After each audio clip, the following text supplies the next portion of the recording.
And Megan Fox here at PJ Media is explaining. What's tip 4? Well, don't trust women. I think you just touched on that with your Dancing with the Stars. You can still love me. I do. I love you all the time. But our First Amendment rights are huge. They are very important to me. They should be important to everyone. Don't be a public official if you don't want to be filmed, ma'am. Megan Fox. Yes.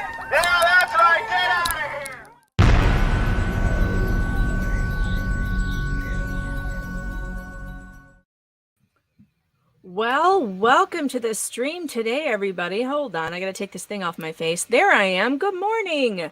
It is Take Your Chat to Work Day today. I am Megan Fox. I write with pjmedia.com. Normally, I would not be at this camera angle. You know me better than that. 25 pounds ago, you would never have caught me with the computer this low. But because it's Take Your Chat to Work Day, I'm going to be doing some writing today, and I need my keyboard down here instead of up here. So this should be fun. Let me make sure my mic sounds a little hot. Is it too loud? Am I blowing you guys out? All right, listen, that came out wrong. That always comes out wrong, doesn't it? All right, listen, if you guys, oh, I know. You know what it is, Melinda? The countdown music for some reason is just super loud and I can't fix it. I can't, because that's the way it is. So for some reason it's just so loud. So I can't do anything about that. All right. Anyway, so I have been working on a story for a long time. Wait, what do you mean you can't see me? Yes, you can. Are you telling me you can't see me? Oh, I'm going to have to go out of the stream and come back in. Hold, please. You're seeing a black screen. This just figures. Hold on. Oh, we can fix.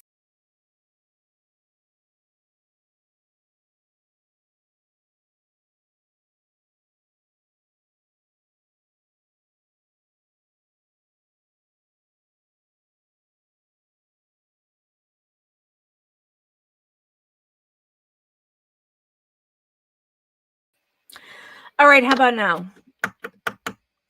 Can you see me now? Hello? It should be working now. Okay. My guest who is here says he can see me. Hopefully you guys can too. All right. But for some reason the chat's not working now. Oh my God. Stop it. Okay. Tina says we're back. Okay, good. I don't know what is the deal lately, but every time I fire up a StreamYard, this is now happening. It happened twice in a row. So blame StreamYard, not me. As usual, we are live streaming on Rumble and on Facebook and on YouTube. And the only reason why I am on YouTube is to alert my fans over there that I have a Rumble channel, because over on Rumble we can speak freely. We cannot speak freely on YouTube.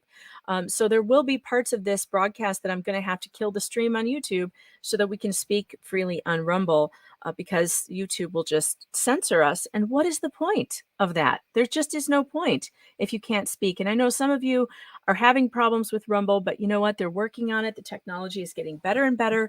So don't worry. All right, let's talk about a story that I have been working on for some time. I've been following a story. Some of you know, where is my book? Here it is. Some of you know that I have written a book about badly behaving libraries and librarians. It is called Shut Up, the Bizarre War That One Public Library Waged Against the First Amendment.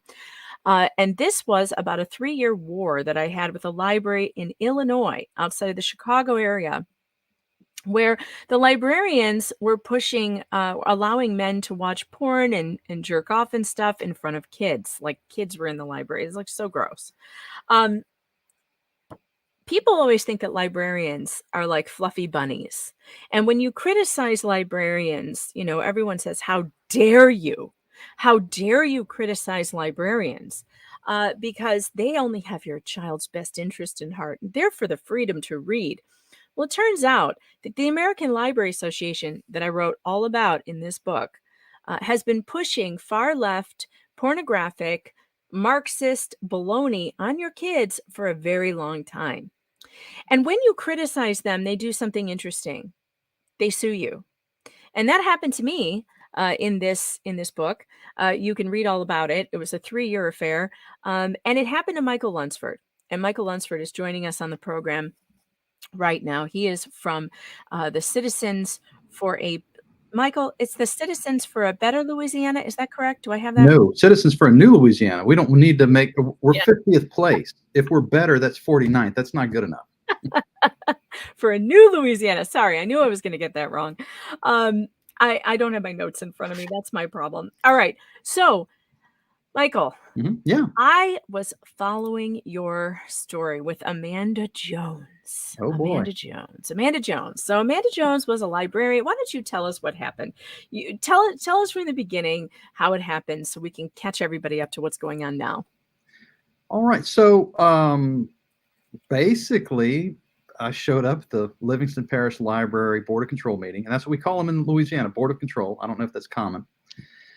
I don't think I've ever heard that before. No. I'm just sitting there, minding my own business, right, listening to what's going on in the library. And I did get up and make a statement during the meeting that I noticed that the library director, they had mysteriously moved the venue to a larger venue. There are 2 words on the agenda, by the way: book content. And so the director moved it to a larger venue. And I thought, well, that's interesting. Why would he do that unless he's anticipating a larger crowd? Which obviously he was, because he put the word out, or somebody did, that this was going on. No one, by the way, no one reads these agendas. They come out 24, 48 hours ahead of the meeting. No one reads them. No one reads these. So they had to get the alerts out. That's what happened. So I show up at the meeting, and that's my public comment section. I talked about where all these people come from. You know, obviously the library is pretty upset that anybody would be questioning what we're going to be putting before the kids in the kids section. So that was but Amanda Jones stood up and spoke and said, I am the president of the Louisiana Association of School Librarians, and I'm speaking on that in that capacity today. And if you move these books, it's censorship, and you're Nazi book burners, effectively. And well, what books were you guys upset about? What were the books? At the time, we didn't have this one yet. This is the worst one we've seen so far. It was in the kids section. It's raunchy, nasty. There's pictures in here. How to perform sex acts. It's really terrible stuff. Ugh. Yeah. So, and I say pictures that they're drawings. It's like some anime artist drew out how to do things, and it's not like zoomed out. It's like zoomed all the way in kind of stuff. It's terrible stuff.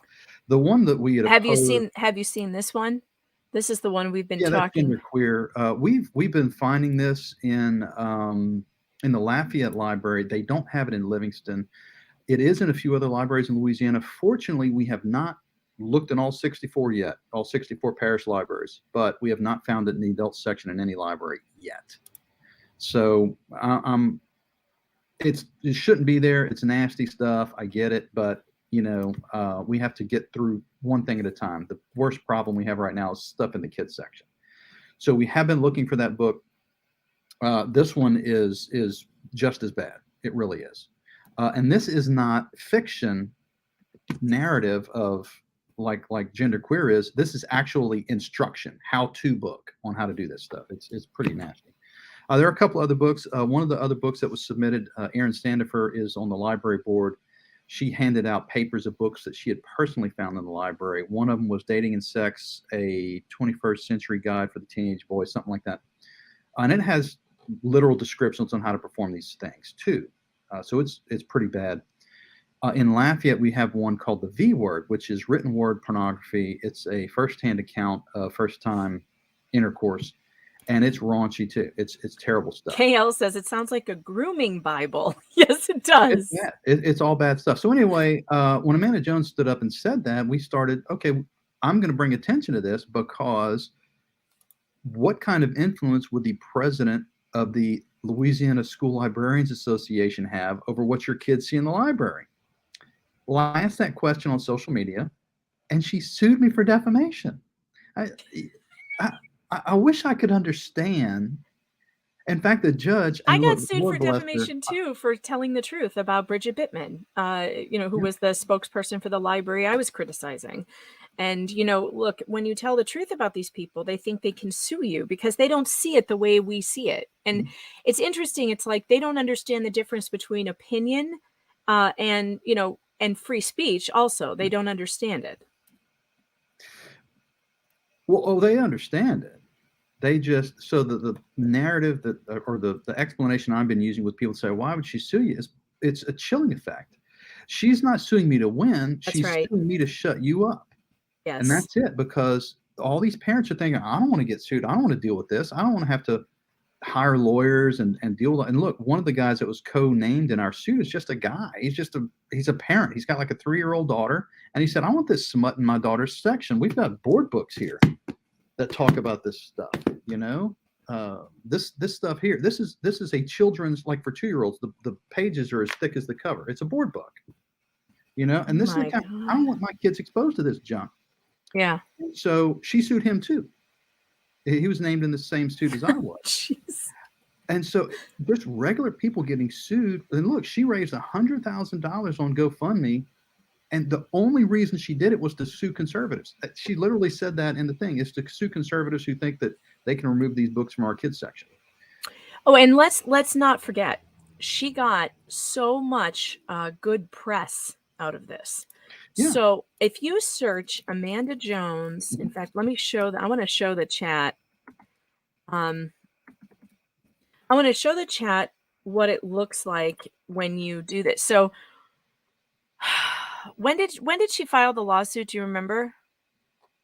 The meeting I think was in June. She started raising money immediately. And look, this is all a plan. This was all, I don't know if it's ALA that called her, but somebody called her and knew the plan. They immediately went to GoFundMe, started raising money.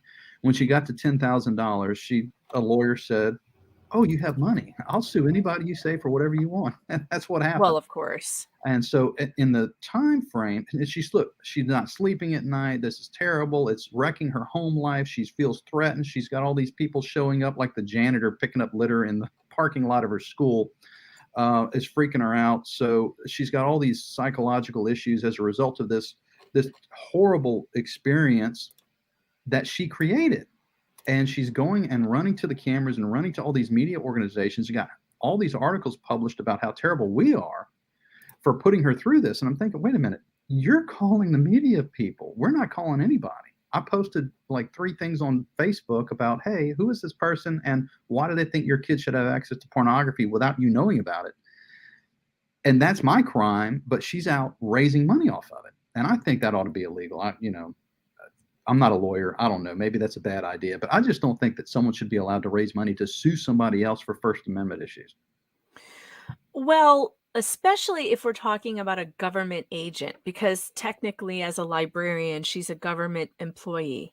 She Um, is. but however, I mean, it's iffy, right? Well, the Because challenge anybody we can had, raise money for anything, really. Um, yeah. So the problem we had with this particular case, in fact, she said in her pleading or in her response to one of our pleadings that she was not a government agent, therefore the First Amendment didn't apply. You can't make this stuff up. But it's like, okay, so how is an employee of a school library not an agent of the government? Well, she's not acting on behalf of the government. The government didn't ask her to do this. She's doing this of her own accord. Therefore, she's not, she's not an agent. She's not a state actor, in other words. look at the headlines that she got. Okay, so the Washington Times, librarian sues over accusations of wanting to keep pornographic, in quotation marks, Mhm. material in kids section, Mhm. which of course the material is pornographic. It It's is, not. yeah. It's not arguable that it's pornographic. It is. Librarian sues for defamation after conservative activist attacks over LGBT books. It's They're funny not how they LGBT, hide by the what way. they're not They're LGBT not. books. No. They use that as kind of they sanitize whatever they want to talk about with the LBGT term, but it generally has nothing to do with the content. That's the case, especially in this book.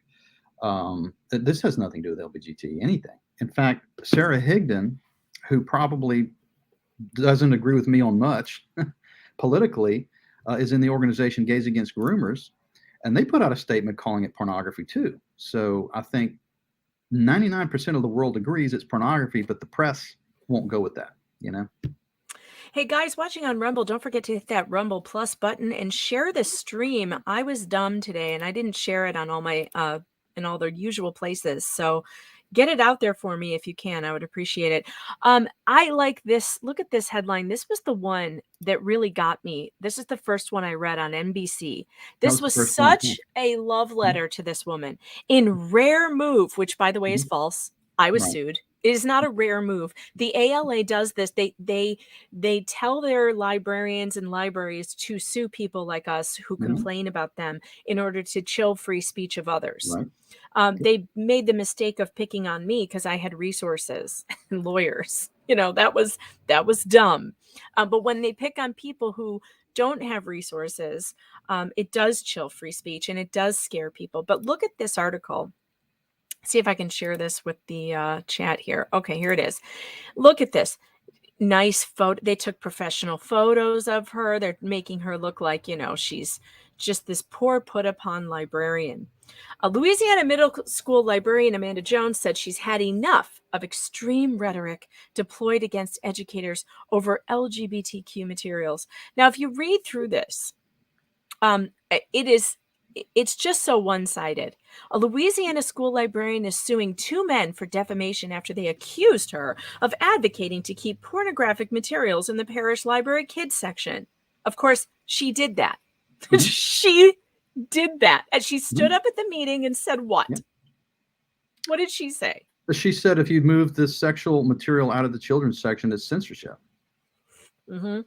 We have a transcription. In fact, it's so funny. She included the full transcription of her speech in her pleadings, and the judge, I think, actually read from some of it. Now the case has been dismissed. Yeah, officially Obviously. on the date. I don't. It's been a month now, but I think I sent you the dismissal. Yeah, I've got it. I I can think it was pull it dated up like here. the 10th. I just got it. Today is what, the 20th?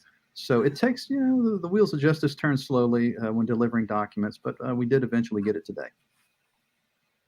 Well, okay, so I can pull that up because you sent it over to me. Yeah, Hold it's just on. one page. It's really It's one nothing page. I spectacular. have to tell you, I was kind of disappointed in this because they didn't get into the details of why it was dismissed. Do you know why? Uh, Oh, well, I can have I can I I have say this out loud and not get sued for defamation again? So the reason um, that there are no reasons for the ruling is is because her attorney didn't ask for reasons. And in Louisiana, if you don't ask for reasons, the judge isn't obligated to include them. So there are no reasons. Jeez. Hang on a second. My daughter's texting me. I have to text her back. Of course. Uh, So it takes, she has 7 days to request written reasons for the ruling. And she didn't do it in court. Normally, they would ask in court after the ruling is spoken by the judge. She'll make a whatever. Hey, judge, I'd like written reasons for your ruling. That didn't happen in court. And in the 7 days after the ruling was spoken, she didn't ask for it in writing either. So no ruling or no reason. So you have to go read the pleadings and you have to go, I think, read the responses to determine what the outcome or how the judge reached that outcome. and did you already send me those? I don't remember if you I sent me think I those sent you the original pleadings. I don't pleadings. know that I have Ms. Jones' responses. We need to get that. Look, I'm in Lafayette. Livingston is about an hour and a half drive for me. We have folks out there that can go pick them up, but it's $1 a page. It takes a minute to get all that together. You can't get them online? There's no Well, there's a Clerk Connect system. I Yeah. would have to pay like $100 a month to have access to, and then I could download them, Oh, and I still have to pay geez. $1 a page. Yeah. For crying out loud. Your attorney can't get that? Yeah, I could ask the attorney to do it. Yeah, you should probably do that. You should get those because I would love to read through them. It would be great. Well, we're Um, waiting for the transcript. One of the defendants this morning messaged me that he's gonna go down there and request a transcript. Now that takes a minute because it's done on their little machine, and so they have to convert it to human English so the rest of us can read it. That takes a few days. So hopefully we'll get the full transcript and I'll get all the documents and everything here shortly. The attorneys have been kind of wanting me to chill out about this issue. So, until the ruling and all of that. So we're still kind of low profile mode. We have 60 days from the date of the ruling for her to appeal. And every indication that her attorney has given to our attorney is she does plan some form of an appeal. but she has no case. Well, This not is only that, truth but is the absolute defense of defamation, and she is on the record saying what it is you said she said. So I don't really right. understand. When she said in this interview, she said, "I've had enough for everybody," Jones said in an interview. Nobody stands up to these people. They just say what they want, and there are no repercussions, and they ruin people's reputations, and there's no consequences. She can Ma'am, almost be you referring to ruined herself in your the third person. yeah, you ruined your own reputation by standing up in front of people and demanding that these books that have pornographic images stay in a library full of children. Mhm. It's incredible to me that they don't see it. They don't see what they have done. Well, she's projecting. It's kind of like Rush Limbaugh used to say. They accuse us of what they themselves are doing. And in fact, everything you just read sounds exactly like what she tried to do to us: discredit us and make us look bad in public, and all of those things. She's doing those things to us. So, Well, I'm very thrilled that the lawsuit was thrown out. Let me share that ruling here because I have it so we can see it. it's very vanilla. It just says, like, Yeah, it's great to have, though. yeah. It's great to have. Executed judgment on motion to dismiss. This is good. Okay, so here it is. The 21st Judicial District Court for the Parish of Livingston. The matter came before this court on the special motions to strike pursuant of Louisiana Code of Civil Procedure and on behalf of the defendants, and here they're listed here.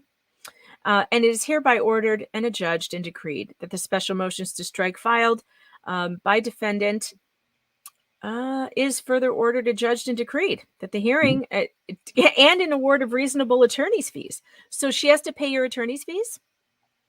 So part of the way it's called a anti-SLAPP, strategic lawsuit on Yes. public participation. The way the law in Louisiana works is it's a high-risk motion. You do a motion to strike based on the anti-SLAPP law, and whoever loses that motion has the attorney's fees for all parties. So had we lost the motion, we would have had to pay her attorney's fees. And she would have kept the $100,000 for herself. But the attorneys that I'm working with, I have 3 on our team, actually 4.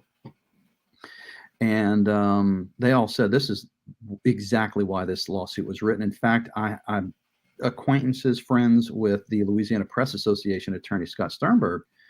And he also called and said, this is exactly why this law was written, for this exact reason, because they are intentionally trying to squelch your free speech. And that's not cool. So the judge agreed. Whole thing got thrown out. It was in the hearing for, so she tried to get, well, I forget the term. I'm not a lawyer. She tried to get a gag order on us where we couldn't talk about it. Of course, While she's out because it's not bad enough that she sued you for your free speech, but she also wants a judge to order you not to speak, because Right. that's what these people are about. They're about silencing their opposition. It's never about free speech, and yet they equate porn to free speech. Mhm. Porn for kids. Right. I think there's an argument to be made that porn for adults could be considered free speech, but certainly not for children. We have laws about that. And yet they keep on saying that porn for kids is free speech, and yet actual free speech, criticizing them, they want to shut down with the order of a judge. Right. And that's standard. This happens, believe it or not, regularly, which is why we have an anti-slap law, to get this junk out of the court system. Yeah, exactly. And I'm so glad that you were able to fight it and that you were able to find attorneys to help you do that, because these kinds of things are simply, it's terrible when librarians do this. And, school boards have tried to do this as well, suing parents who are trying to send freedom of information requests for curriculum. And this is a tactic that's very well known. Government agents will use these lawsuits to chill free speech, and it has to be stopped. It has to be stopped. So thanks for fighting for that, Michael. I appreciate it. So why don't you keep me informed? Let me know when you have the pleadings and stuff, because I would love to go through that. I would love to read through it. Yeah, I'll send you that. And look, this isn't even our thing. Our thing, Citizens for New Louisiana, is government transparency. And so this thing came up. We happened to have this battle in Lafayette. I got a call from Livingston from concerned parents that wanted help. So I showed up out there, and that took us down this rabbit hole.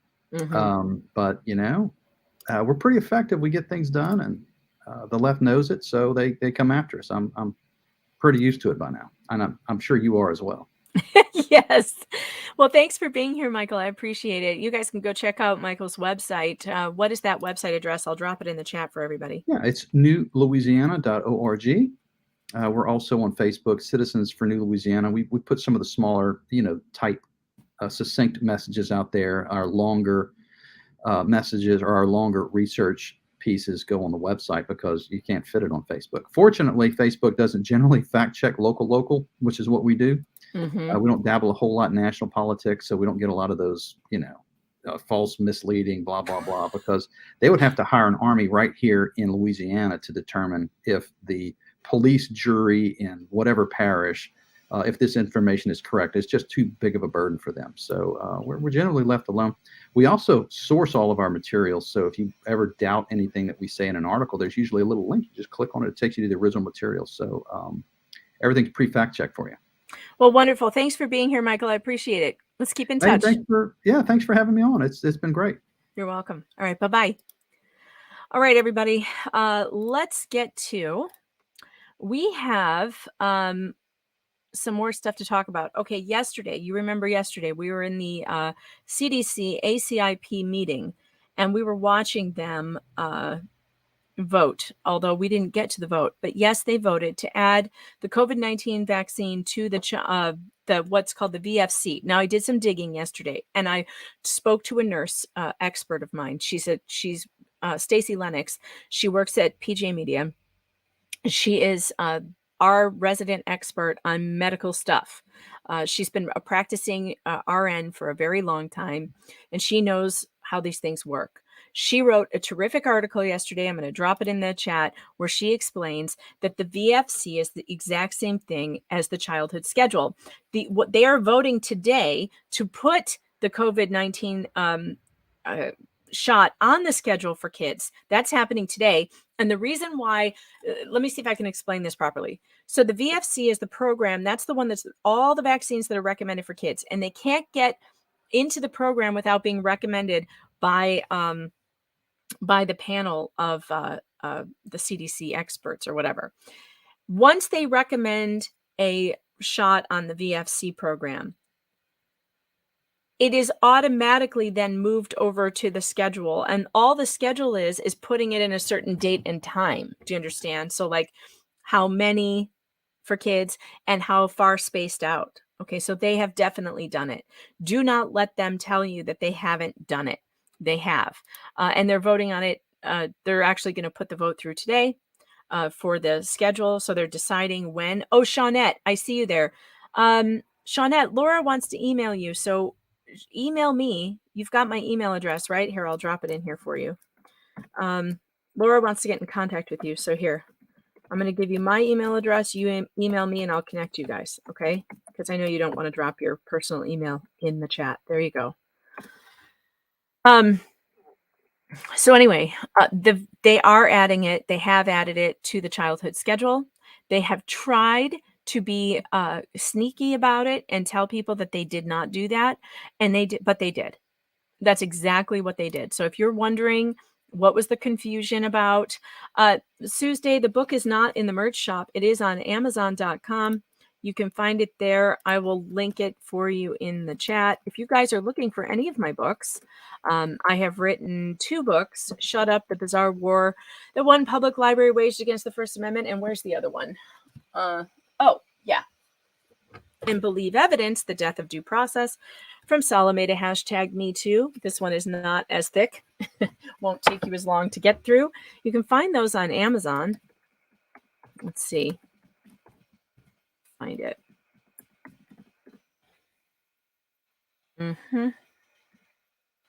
Here it is.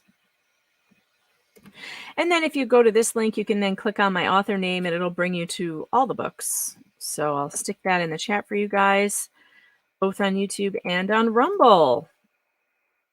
Okay. All right. We got to get these Rumbles up. Hit that plus button, you guys. I'm a little embarrassed by the Rumble numbers. Yikes. What's going on? I guess I didn't plan ahead. Maybe I should go drop the link on my other socials that I forgot to do it on. Shall I? I don't know if anybody actually reads Getter.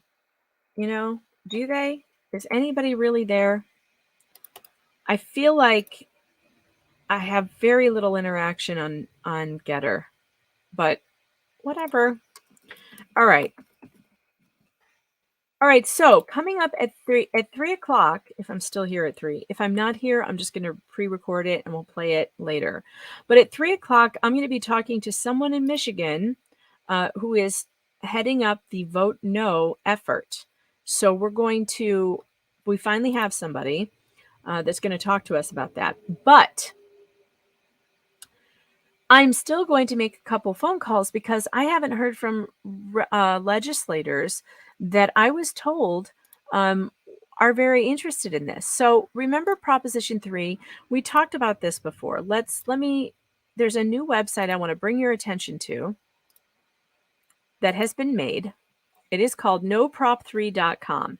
And on it, there are all these little videos with a lawyer who explains what it means, what the law is actually going to do. I actually haven't listened to this one yet. Maybe we should listen to this. What it's going to mean for parental consent. Jim, how will Prop 3 affect parental rights? Well, I kind of think we need to first look at what kind of rights parents have with regard to giving consent to their minor children's medical treatment. Now, in Michigan, the general rule is that parents have the right to provide for the care, education, and control of their minor children. We do, however, have some statutes that make some exceptions. One statute relates to a pregnant child, a minor that's pregnant. We have a statute currently that says that a minor child who is pregnant is not required to obtain parental consent for medical care for her and the fetus, but there's a restriction on that. It has to be to maintain and protect the life of the mother and the fetus. And so long as we have the care for that minor and the fetus, as long as protecting and protecting their lives, parental consent is currently not required. And if anybody wants to read the statute on that, that's found in the Michigan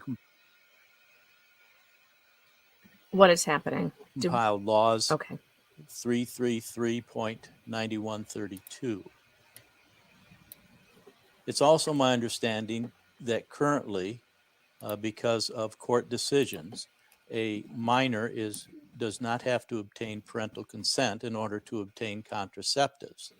And here I'm relying primarily on the case of Doe versus Irwin, which is from the Sixth Circuit Court of Appeals. That's a federal court of appeals.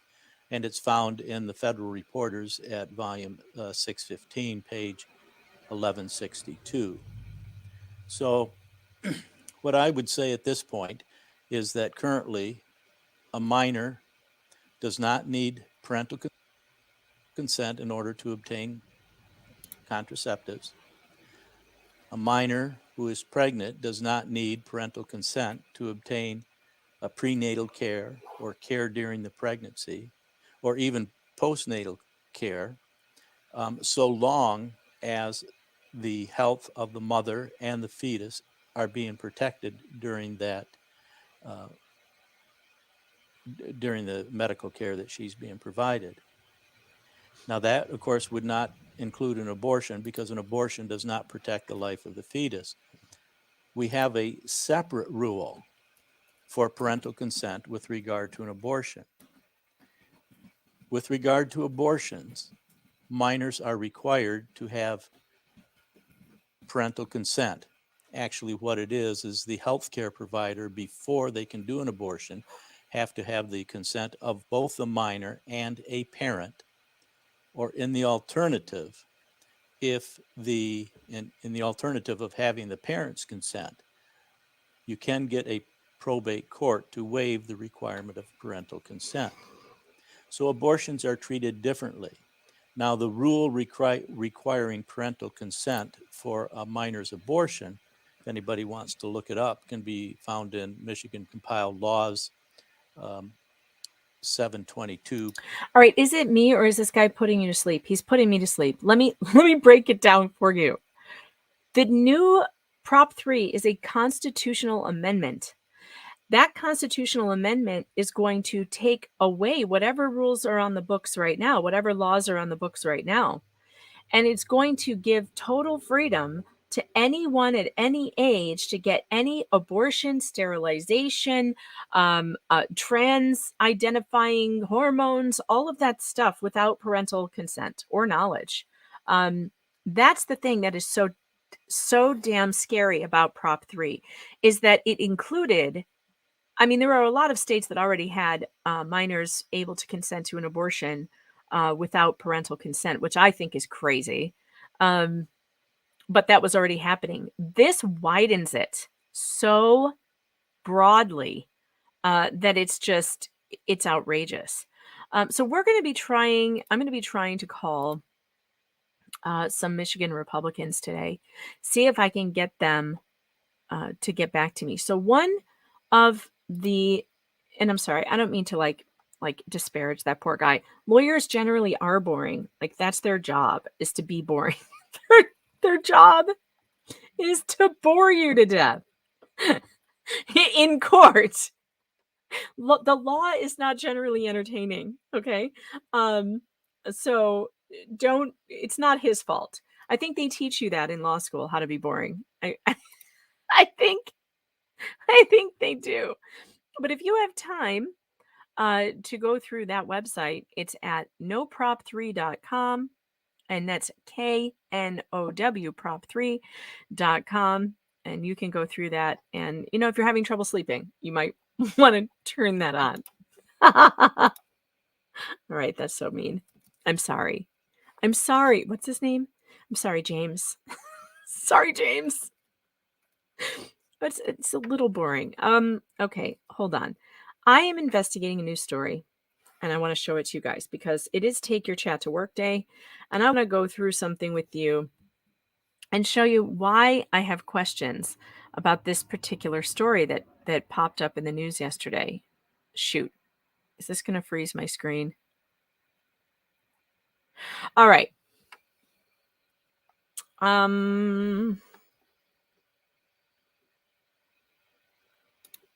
Okay. Before I start making phone calls to Michigan Republicans, I want to go over this story. This is another one of those let's scare people about new abortion restrictions. It's in Jezebel. Actually, where's the original? I want to go to the original source. So that's something that you should always do. When you're investigating something, you want to go to the original source. And it looks like it may have been the Springfield News Leader. Oh, this is interesting. These local sources sometimes, this is how the Ohio 10-year-old rape story, that's how the questioning started for me there. Because it started in this local paper, the Indianapolis Star, and it got immediately viral internationally. And this one's doing the same thing, which is why I have questions. All right, hold on. Okay, here it is. The Springfield News Leader. You can tell I'm looking for glasses. All my Google ads are glasses. After Missouri banned abortions, she was left with a baby dying inside. Doctors said they could do nothing. When her water broke early, doctors told Melissa Farmer that her health was at risk. She had to travel to an abortion clinic in Illinois for care. All right, let's read through this and see if there's anything that raises your red flags the way mine were raised. And first of all, let me check something. The Springfield News Leader. Who owns Springfield News Leader? I have a hunch about. It's Gannett.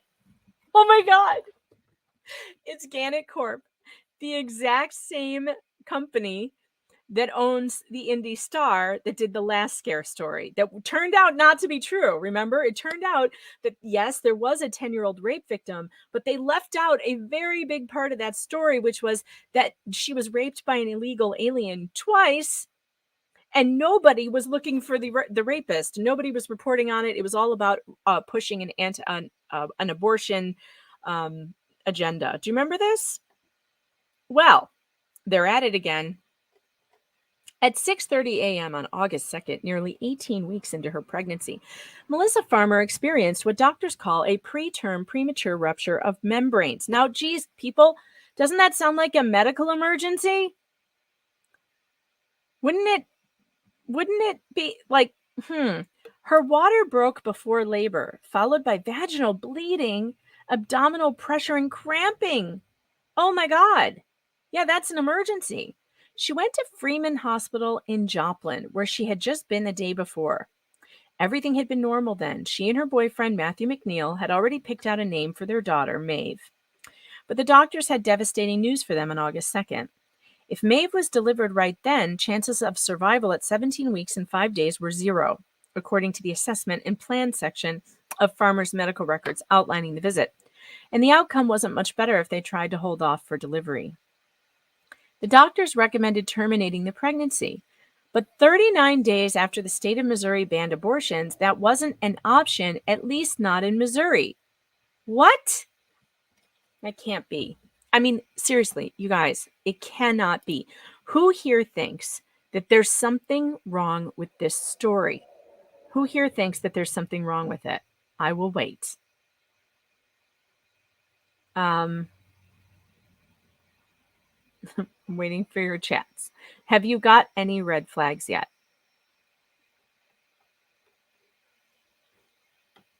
Because I know I do. I mean, you're talking about this woman is basically having a miscarriage. Okay, she's bleeding, she's cramping, her water broke. She's having a miscarriage. There is no way that the Missouri law does not allow for miscarriage care. I mean, this is the thing they keep saying. All right, so here's what I'm going to do. I'm going to go look at the law. Let's look at the law before we continue. Abortion law. All right, let's look at the law before we continue. We have to pull up the law. So we have to know what we're talking about.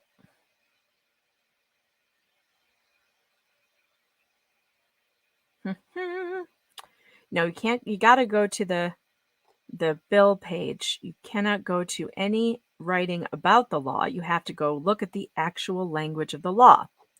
What is it called? Bill list, Missouri Senate. I'm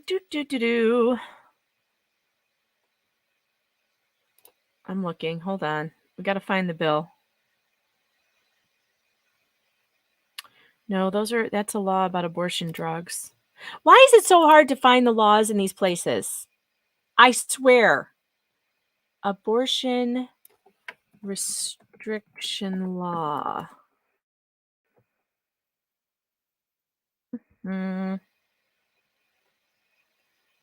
All right, let's see.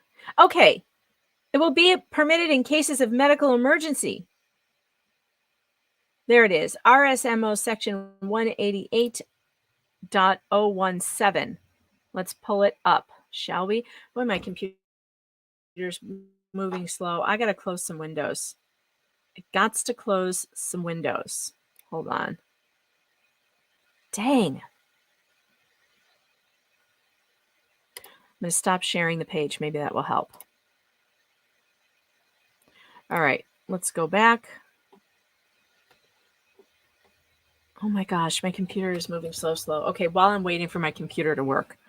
So the hits keep on coming.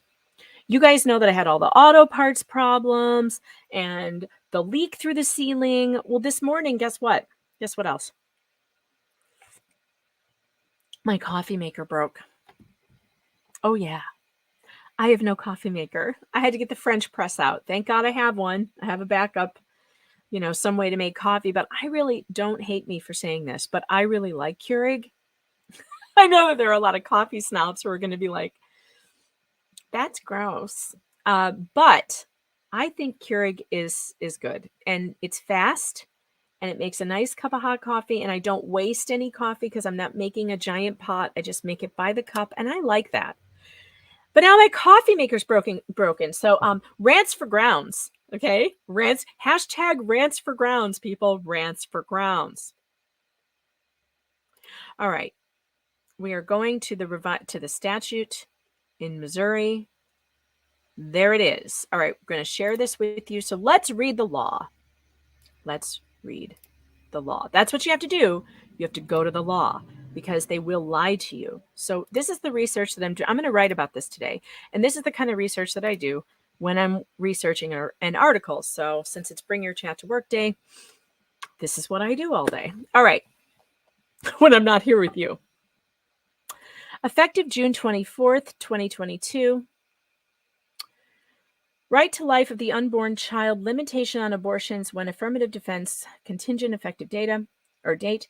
This section shall be known, blah, blah, blah. Notwithstanding any other provision of law to the contrary, no abortion shall be performed or induced upon a woman except in cases of medical emergency. Now, who is the doctor at the Joplin Hospital who did not categorize broken water, vaginal bleeding, and cramping as an emergency?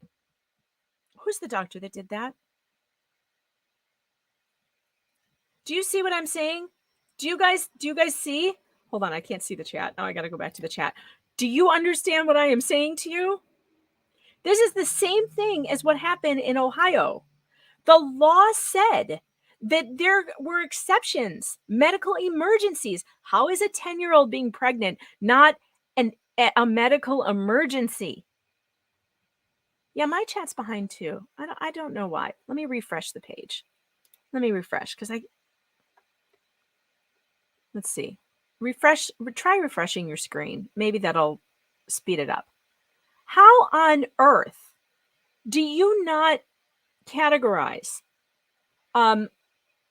cramping, bleeding, water breaking at 17 weeks as a medical emergency? If the doctor is recommending abortion or termination because you're in that state, that, according to this law that I'm looking at in Missouri, appears to be covered.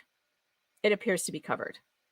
Any person who knowingly performs, induces an abortion of an unborn child in violation of this subsection shall be guilty of a Class B felony. All right. Does it define medical emergency? Let's see if we can find. Here it is. It shall be affirmative defense for any person alleged to have violated the provisions of subsection 2 of this section that the person performed or induced an abortion because of a medical emergency. The defendant shall have the burden of the persuasion that the defense is more probably true than not. So that's not even a high burden of proof. So in order to prove that there was a medical emergency, it's more probable than not. I'm sorry, no reasonable person could see this woman's situation and say, well, it's probably not an emergency. What?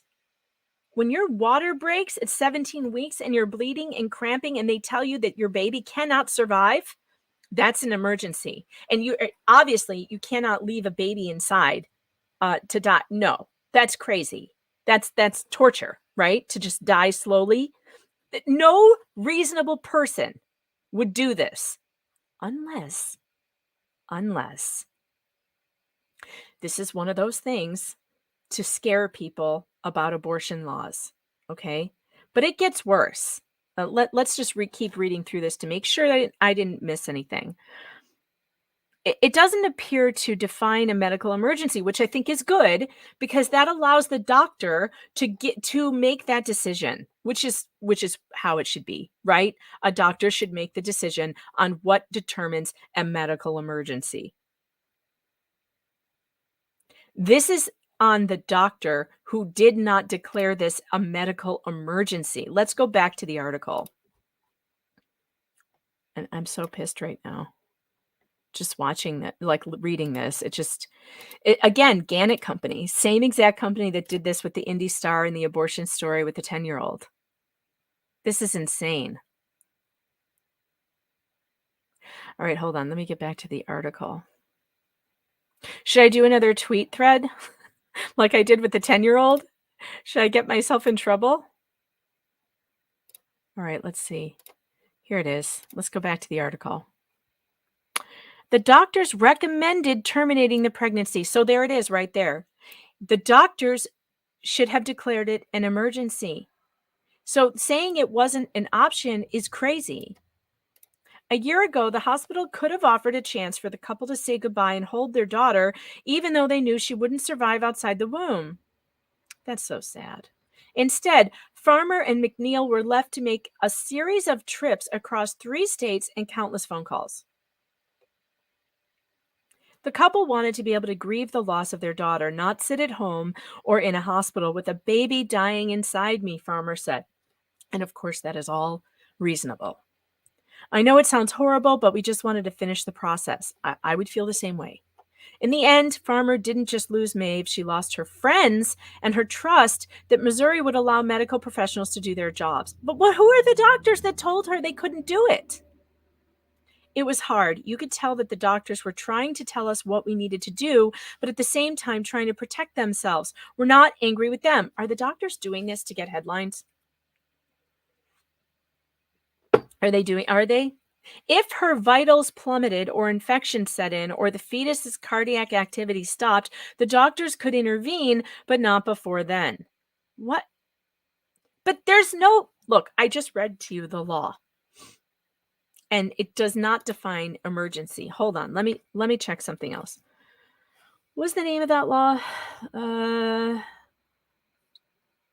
Title 12, Public Health and Welfare, 188.017. Hold on. Let's check. Define emergency, Missouri law. You know what we're going to do? We're going to get on the phone and we're going to call a Missouri legislator who wrote this bill. Let's find out who wrote it. And we're going to call them. That's how we're going to figure this out.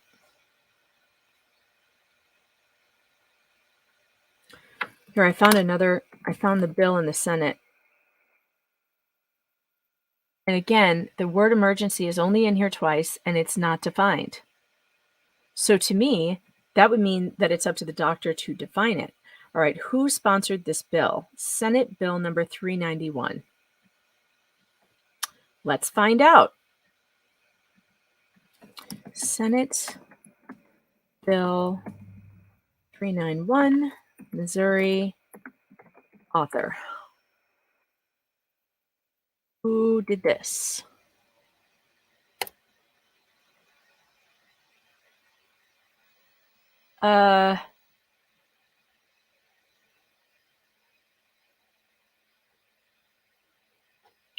Okay, it's not there. Hold on. Still looking. Talk amongst yourselves. Wait, did I just say the wrong bill? What did I say? Yeah, Senate Bill 391. Why is it coming up under agriculture? It doesn't make sense. Who authored this bill? I need to know. Oh, you know what? I know a senator in Missouri. I'm going to call her.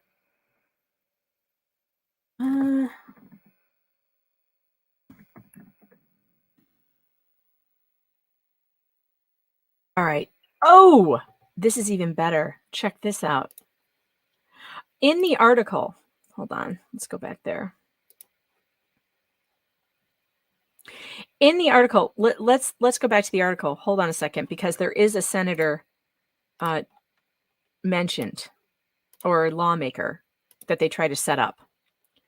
We discussed that the current Missouri law supersedes our medical judgment, and the Missouri law language states that we cannot intervene in a setting of a pregnancy with a positive fetal heart motion unless there's a medical emergency. But I didn't read that in the bill. So I want to know where, but the language outlining medical emergencies in Missouri's revised statute is vague, which continues to cause concern as the Missouri government fails to issue any meaningful clarification that carries the full force of the law. Okay, so are you telling me that it's because the doctors are too cowardly to try? I mean, it seems vague. It's written vaguely so that the doctor can make the call. If an emergency is not your water breaking and bleeding and cramping and a zero chance for the fetus to survive, if that's not an emergency, what the hell is? At 41, Farmer worried that by the time there was an emergency, it would be too late for both her and Maeve. But they just said emergency wasn't defined. Okay, I have to talk to, who am I going to talk to? Let's find who the representative is they set up. Even if Farmer did live through it, she worried about what her recovery would be like. She was already at risks of maternal thrombosis given her history. Again, emergency! Infection, sepsis, severe blood loss, hysterectomy, and even mortality according to the medical record. How is that not an emergency? Even if Farmer could carry Maeve another 6 weeks and deliver her, the complete loss of amniotic fluid meant stunted development. They said, and she wouldn't survive. Her lungs wouldn't be any more developed than they were at 17 weeks. So you can't survive with, I don't think, with lungs at 17 weeks. The situation was further complicated when doctors found that Farmer's cervix was dilated. Again, increasing her chance of infection. Oh my gosh. There was no chance for me to even regain any amniotic fluid. How is this not an emergency? Freeman Hospital in Joplin said it cannot comment on Farmer's case because it is a patient privacy HIPAA issue, which is hospital policy. So they're covered because they can't talk about it. So we can't ask the doctors why they didn't have the courage to declare it an emergency and just give her an abortion, or just, I don't know, what even would you call it? A miscarriage care. I mean, it's not an abortion when your baby is just dying. That's a miscarriage. I don't believe this. I just don't believe this. So doctors suggested that she and McNeil travel out of state to receive care. Blah, blah, blah. So there's a part where she calls a representative. Hold on.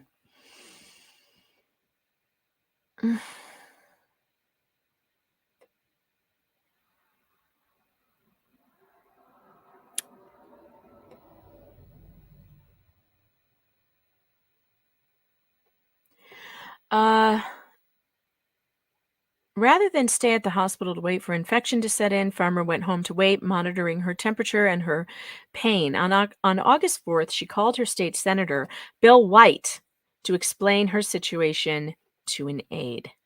He told her that's not what the law was designed for. It's designed to protect the woman's life.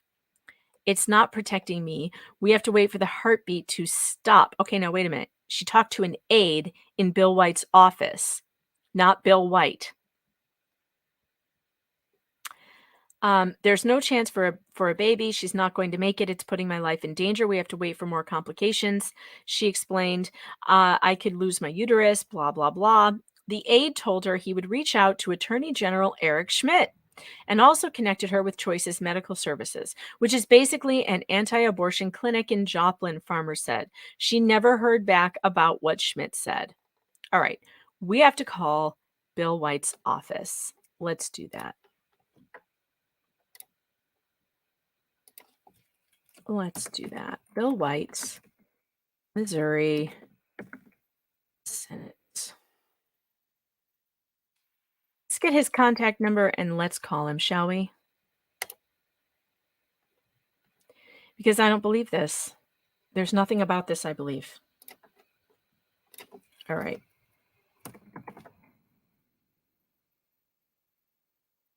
Okay.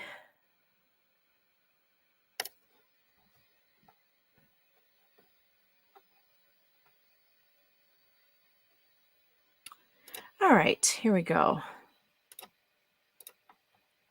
We're going to get to the bottom of this. I don't buy it. No, let me write my phone number down so I don't forget it. I never know my Google number. 236-4767. All right. The senator's number is right here. Let's put it in Google. And then let's call, shall we?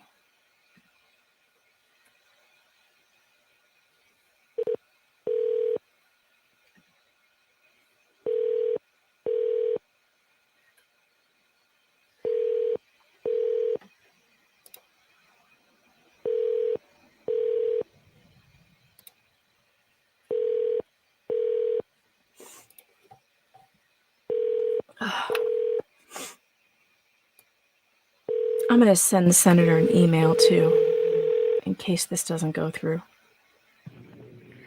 Hi, this is Mike Kelly, Chief of Staff to State Senator Bill White. Sorry I'm unable to take your call right now, but if you'll leave your name, number, and a brief message, I'll get back with you as quickly as possible. Thanks. At the tone, please record your message. When you have finished recording, you may hang up or press 1 for more options. Hi, this is Megan Fox. I'm a reporter with pjmedia.com. And I was reading that article, the viral article that's gone, everywhere about supposedly the woman who called your office about her pregnancy, the emergency that she was having and needing an abortion. And she claimed that an aide of the senator's told her there was nothing they could do for her. There's something wrong with this story, and I would like to get to the bottom of it. Could you give me a call back? I'd love to talk on the record about what actually happened here. And also, I would love for someone to explain to me the definition of a medical emergency. That I read the law. It didn't seem to me that there was anything in it that would preclude the doctors from declaring this situation an emergency and giving this woman an abortion. So my question is, why didn't they? And why is this now a huge story? My number is 585-236-4767. If you could give me a call back, I'd appreciate it. I'll send the senator an email as well. But there's something wrong with the story, and I'm sure you know that already. So give me a call back when you can. Thanks. I appreciate it. Yeah, something very, very wrong with the story. Very wrong. Oh, no, my nose is itching. All right, what's going on over in the Rumble Rants? Yeah, so I need to get a hold of, what was his name? Mike something? Mike. Bill White. Bill White, Senator White. Okay, so I'm going to send him an email right now, too. Let's get him. Okay, press inquiry. Dear Senator White, I'm a reporter, and I'm working under deadline.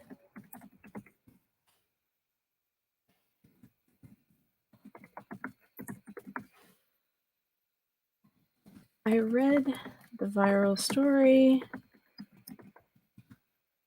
about the woman denied an abortion in Missouri who targeted your office. Something wrong with this story. I'd like to hear your side of it. It seems like doctors could have declared an emergency and given her an abortion under the law. Question is, why didn't they? Can you give me a call on the record? Thanks. All right. 585-236-4767.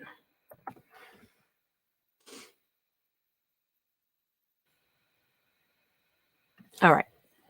That's done. Oh no, I need to take an allergy pill. My nose is starting to really itch. That's bad. Very strange story, right? Very strange story. Okay, let's go back to it. Let's see what else we can find in here that doesn't make any sense.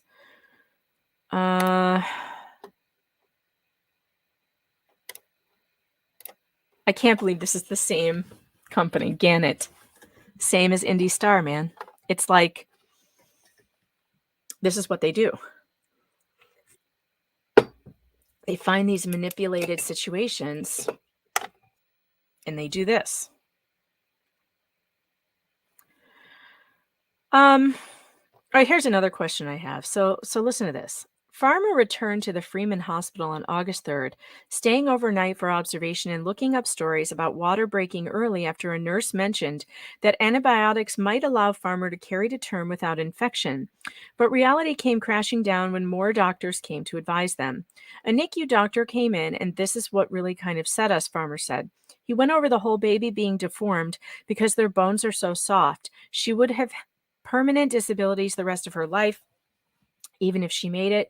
But he said because my cervix was open, there was no chance for me to even make it 6 weeks. Well, the thing he said was, there are things worse than death, and I've seen it. Rather than stay at the hospital to wait for infection to set in, Farmer went home. Okay, we read that part.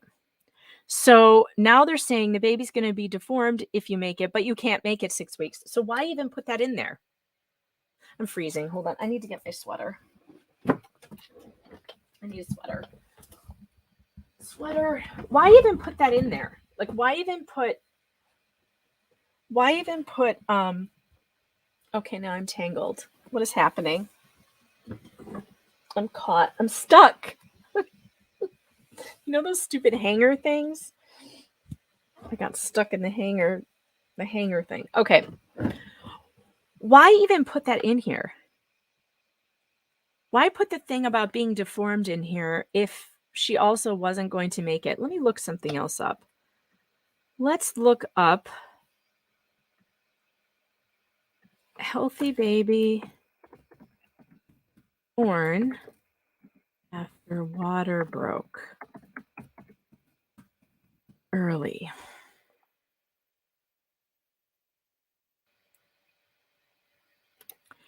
After your water breaks, how do you have to deliver? Healthline says, as you get closer to your due date, you might be feeling anxious about your water breaking. If it breaks before your contractions begin, it's called premature rupture of membranes. Here's the thing. That only happens in 8 to 10% of pregnancies. So in most pregnancies, your water will break after your contractions begin. Amniotic fluid is made up of hormones, nutrients, and antibodies. It is a protective cushion for your baby that starts collecting around 12 days after conception. Your baby actually drinks the water-like fluid and eventually pees into it as well. Oh, that's weird. The fluid is responsible for keeping your baby warm and for helping develop their lungs, digestive system, and even musculoskeletal system. Muscle skeletal. I don't know how to say that. But after 23 weeks, your baby doesn't rely as much on the amniotic fluid for survival, but she was at 17 weeks. Instead, they receive nutrients, oxygen. So if it were further along, it would be less problematic. In cases where your baby would be premature, they may survive just fine for weeks with proper monitoring and treatment, usually in a hospital setting. But that's further along than 17 weeks. Now, there's nothing in here about deforming a baby that I can find. I'm not saying that's not true. I just don't see it here. Let me look it up.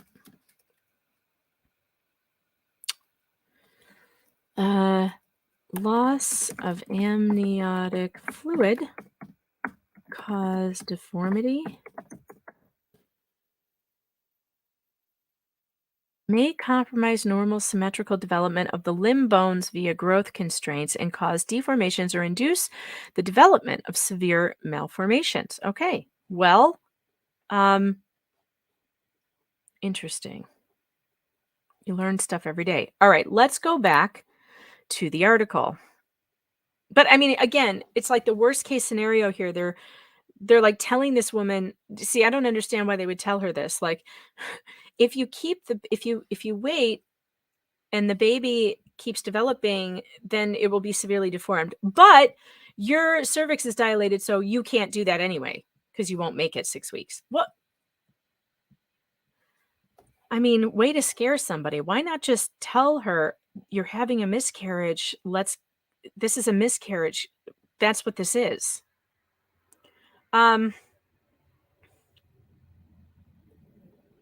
All right, Choices Medical Services, a center in Joplin, offers pregnancy testing for confirmation of pregnancy, limited obstetrical ultrasounds, STI/STD testing, and prenatal education classes, according to the website.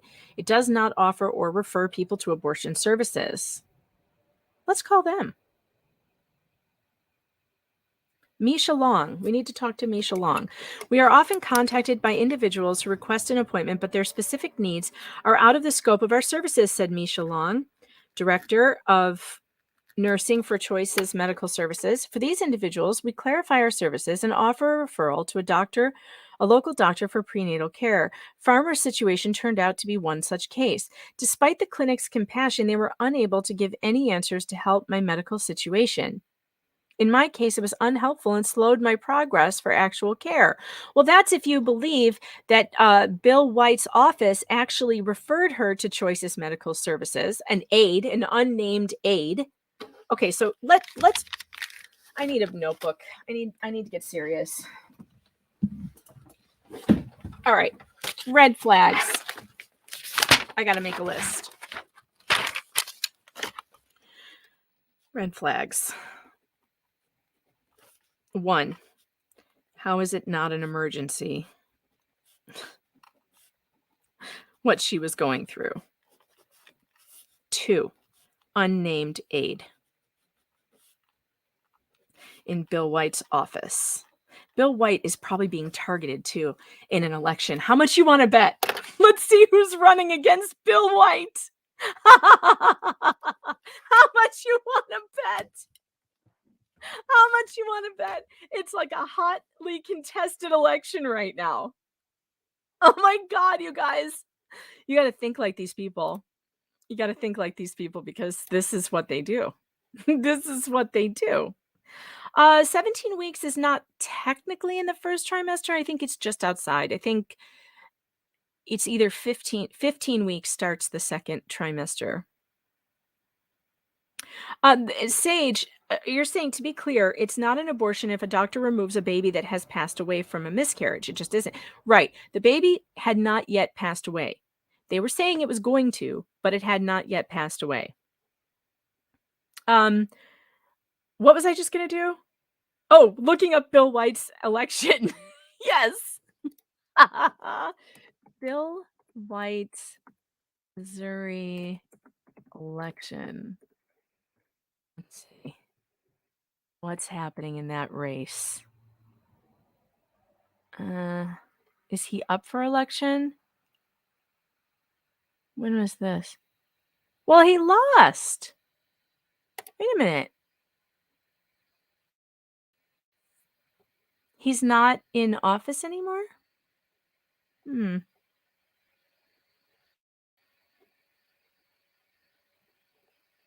August 2nd, veteran lawmaker Bill White lost Tuesday night in the Republican primary to challenger Jill Carter in the race for the 32nd District State Senate seat representing Jasper and Newton counties.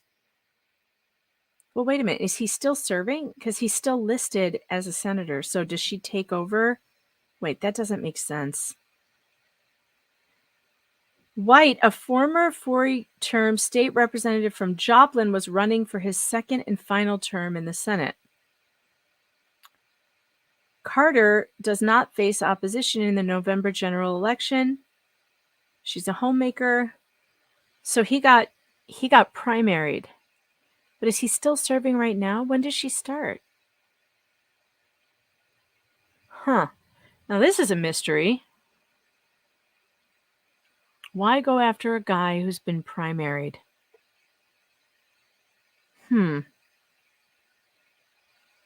Weird. How do we figure this out? I need him to call me back. I need someone in his office to answer the phone. So yeah, okay, wait. Elected to the Senate in 2018. And he's still listed under the Missouri General Assembly. And he's the assistant majority floor leader. I don't have an answer to this question. This is a weird one. Ooh, I know who I can ask. I have contacts in Missouri. Hold on. Ken. Gotta call Ken. I'm not going to put him on the air unless he says I can. Hold on.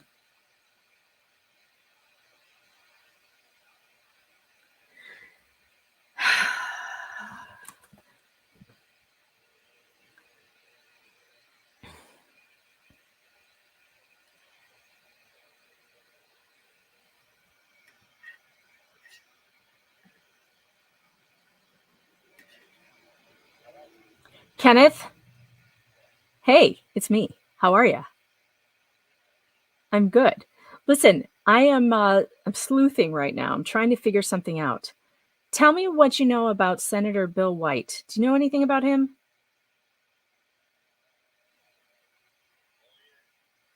Is he still in office? Well, he got primaried somehow. So I'm looking at this article that he lost the primary in August to somebody else. So is he still serving until when? Oh, it would be January of this year. Okay. Okay, so when are your elections? How come you guys don't do elections in November? It's weird. Oh, so she's standing. Okay, the primaries were before. She'll be standing for election in November. Right. And she won. Okay, gotcha. Did you hear about this story, this crazy viral Missouri abortion story now?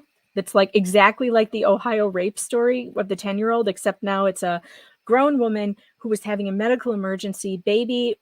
Water broke at 17 weeks, cramping, bleeding, and the doctors wouldn't declare it an emergency so she could have an abortion, and the baby was definitely going to die and had to go to Illinois for an abortion. Well, they're targeting Bill White.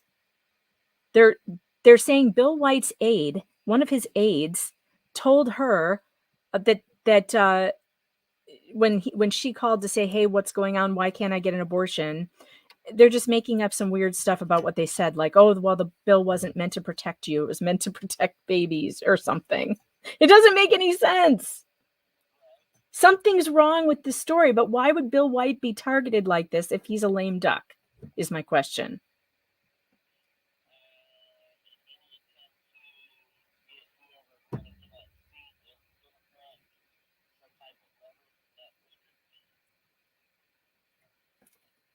You'd think you'd go after the one who's, yeah, that's what I was thinking. Leverage for a Democrat in the district. Yeah. Who is it? Who's running against her? Let's see. Do you know anything about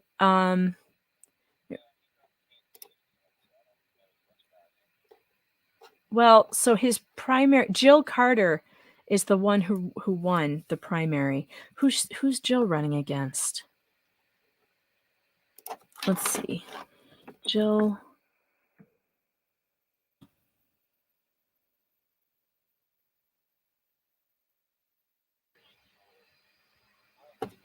Uh-huh.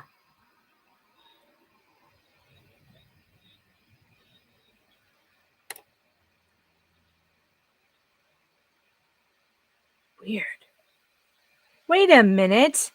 Jill Carter's listed as a Democrat. No, that's Maryland. I picked the wrong Jill. Jill Carter, Missouri. Here she is. Who is she running against?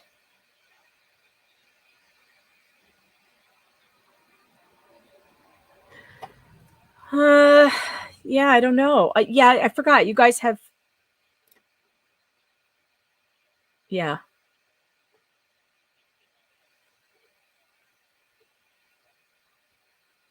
Interesting. All right, well, keep your ears open about this story. If you hear anything weird, let me know. Because I'm telling you, this one's going to blow up. It's weird. It's weird. No. I mean, yeah, that she had the abortion in Illinois, so she went to Illinois. But they're doing the same thing they did with the Ohio story. They're saying, oh, she couldn't have an abortion in Ohio. They had to take her to Illinois or Indiana. You know,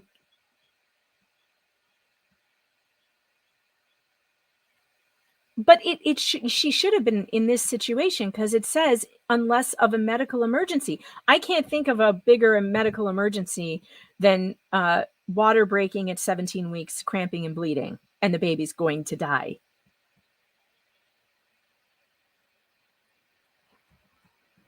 Yeah, exactly. Something stinks about this. All right.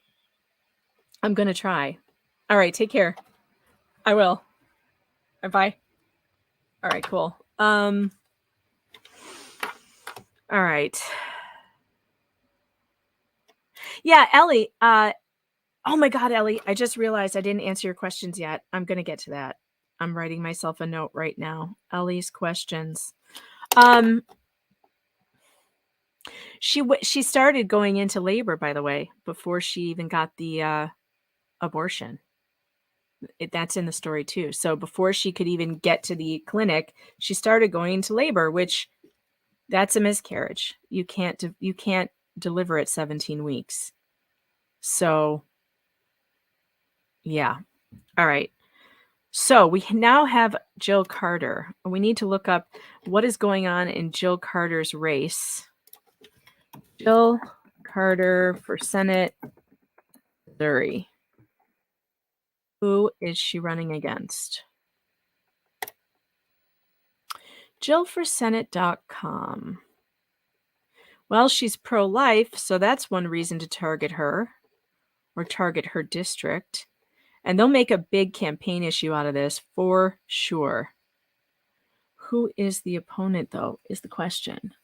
Wait, what's the district? This is district. Doesn't say.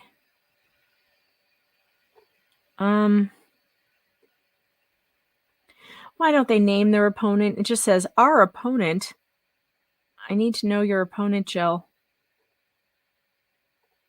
Jill Carter.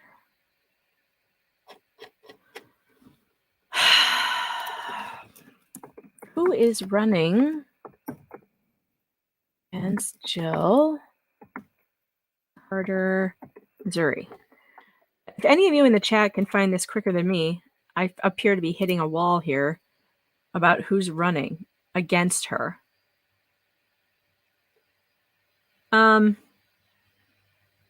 Who wrote this shit article? Let me tell you. It's in the Springfield News Leader, which is a Gannett Company newspaper, which is just like the Indy Star, the same one that made the Ohio story of the 10-year-old rape victim go viral. Susan Zuch, whoever that is. And let's look how viral. We need to look in the Google results and see how viral it has gone, because it's already gone international, just like the Ohio story. All right. But yeah, I need to call. Okay, so then the third red flag I have is being referred to a crisis pregnancy center, because those are under attack by the left, and anything they can do to make them look bad, they will do. So I'm not sure if the aide actually recommended that this person go to that place, or if they just chose one that they're targeting, because that would make more sense to me. But I'm going to try and call Misha Long.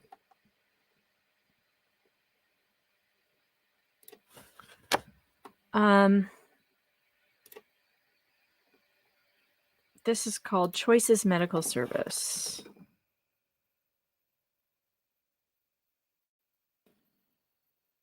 Services, Missouri. Joplin. All right, here we go. I've got the number, and we want to talk to Misha.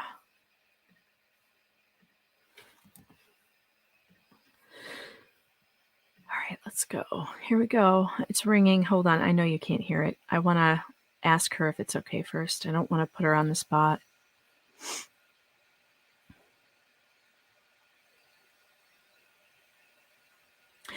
Hi, Diane. Is Misha Long in? Okay. All right, thanks. My name's Megan Fox.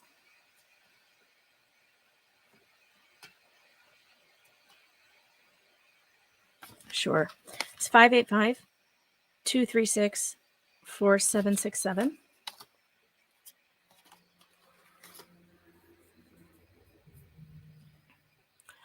Okay, thanks.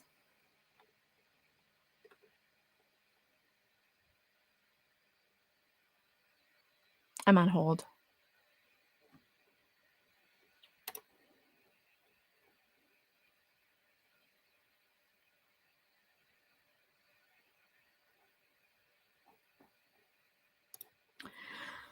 Currently on hold. Hold on. Let's see.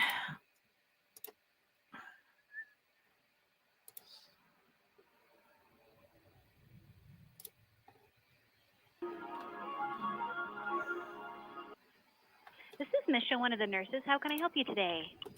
Hi there. Is this Misha Long? Misha, hi. My name's Megan Fox. I work for pjmedia.com, and I read this viral story that's going around that had your name in it. It's this really sad story about a woman who had to go. She claims that there's just something wrong with this story, in my opinion, and I wondered if you would be willing to tell me how that went. Because she claims that an unnamed aide. Am I breaking up? Oh, I'm so sorry. Is it better now?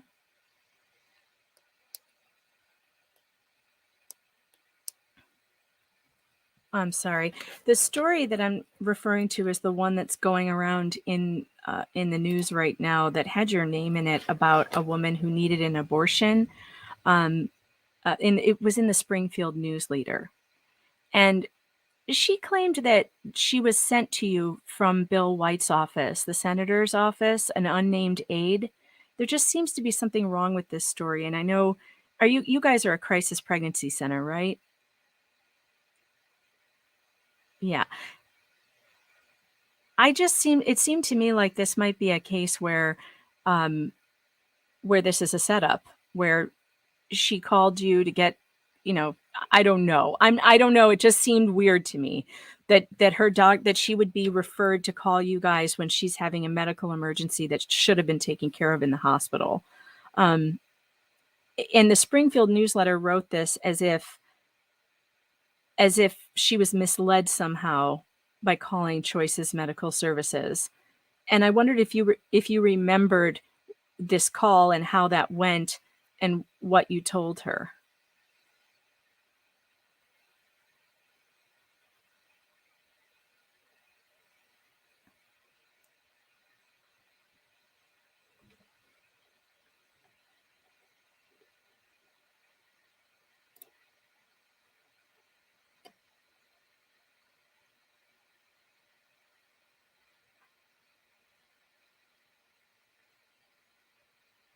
Sure. Sure. Well, I guess could I ask you this? Did you think that they represented you correctly in the article?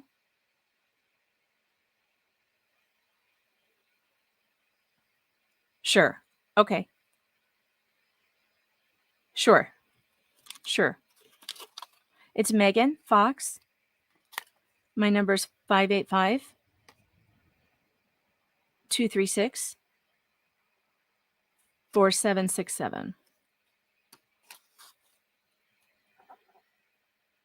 Yeah. I appreciate it. Thanks so much. Okay. Bye-bye. All right. Sorry, I didn't put her on because I didn't know if I had her permission. She didn't want to go on the record. She wanted to talk to her director to see if they can be quoted, but I just wanted to know if they were accurately depicted in this story, which I think is a good question. So hopefully they'll call me back. So let's see. I reached out. I spoke to her. Calling back. Yeah, these stories, you guys, this is so similar. All right, so we've got 3 red flags so far.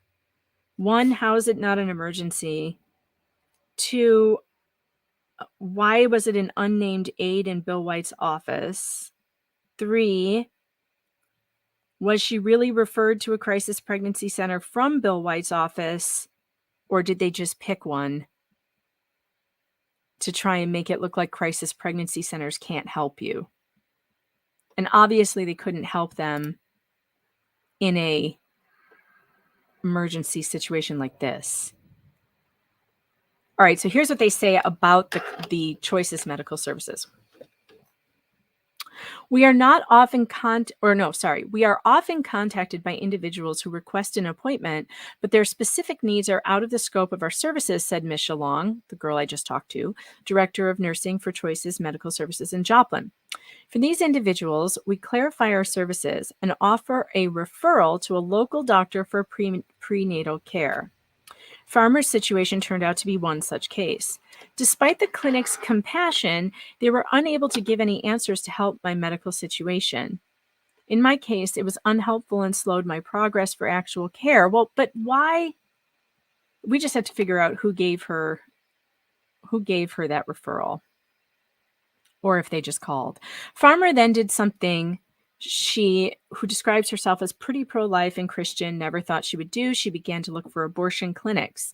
Planned Parenthood in Kansas, she said, was overbooked. They couldn't find anyone in Illinois. It was looking like they would have to travel to Colorado. We reached out to a couple abortion services that help with finances and help facilitate. I talked to one person there, and she said, I will contact the Illinois Hope Clinic for you, Farmer said. I got a call an hour and a half later. They said, your case needs to be urgent. We are going to see you tomorrow. So she went to Granite City, Illinois. Early in the morning on August 5th, Farmer began to have back pain while on their way to the place just 15 minutes outside of St. Louis. When she got to the Hope Clinic, she was in labor. So that's a miscarriage. After the fact, Farmer said it was almost reassuring that the labor came on. Friends in Joplin who knew of the situation had been telling her that she could give birth at 17 weeks, that they knew people who have done it, and that I was killing my child. I've never heard of a child at 17 weeks surviving. I've heard 20. I think the earliest recorded survival was like 20 weeks or 21 weeks. I've never heard of a 17-week-old surviving. It did my heart good to know that I was doing the right thing, she said, as if her body was telling her that it was okay. Still, this experience was harrowing. Protesters in front of the clinic echoed the things her friends had told her, saying we were killing our baby and that we were evil. It was awful, we were just going through so much. We didn't want this, but at the same time, we had no choice. Because labor had already started, what was supposed to be a 2-day procedure was cut down to 1.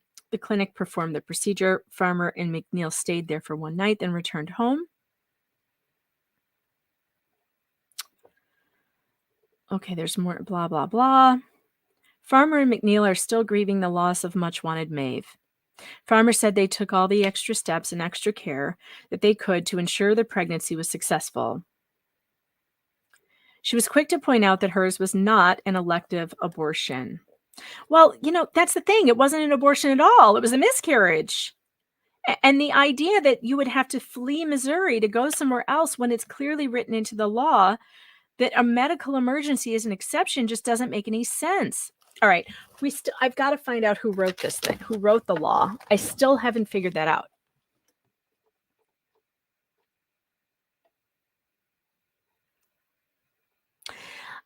I'm going to call another senator that I know in Missouri. Hold on. Senators, Missouri.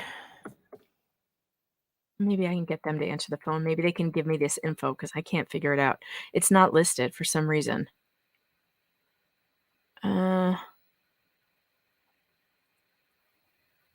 Senate roster. There we go.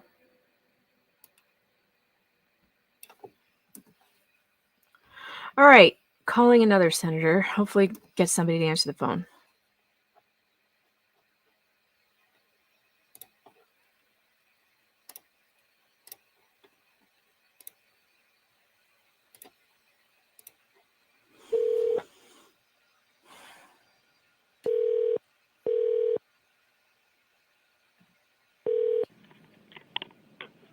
Senator O'Loughlin's office. This is Lisa.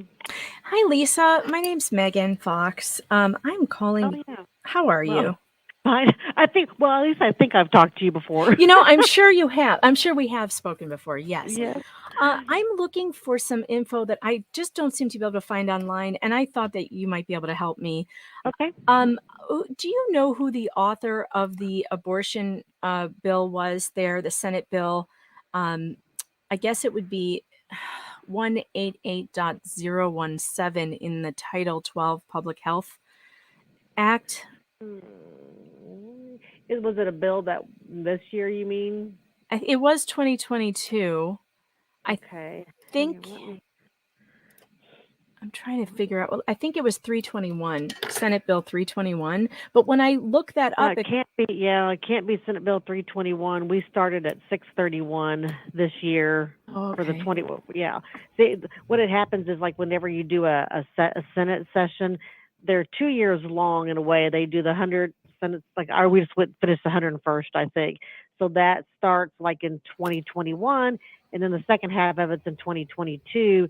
And they number the bills, the first one like one to whatever, then they'll start the second one when the other one ended, like at 631. Does that make sense? So, all right. Well, the one I'm looking for was triggered into law after the fall of Roe. So that would have been June 24th is when the news was writing about it. It said, and that was in 2022. I'm looking for the Missouri's trigger ban. They're calling it Missouri's trigger ban. and I'm looking for the language, and I'm looking for who wrote it because I want to talk to them about the language in it because it's section 188.017 RSMO, but it doesn't give me a name of the bill. The Why? senator or the name of the bill. Let's see. This is I'm driving me kinda, Oh, I, wait. Here it is. did you Section find it? Section B of House Bill 126 of Well, 2019. and I was just gonna. That's 2019. I was just gonna say. I know the House had a. I want to say it was Rick Schroer's bill that he was the one in the House. I'm still looking here. Oh, this is so annoying. I don't know why it's so hard to find this. Well, now Senator Moon had Senate Bill 699. That was the abolish of abortion. Let's see. Caning had one. Burleson had one. Oh, Bratton Burleson had one? Oh, Yeah, Burleson had one. Senator O'Laughlin did not have one. okay. I'm trying to, like I said, Caning had several. Even Eigel had one. It was known as the Right to Life of the Unborn Child Act.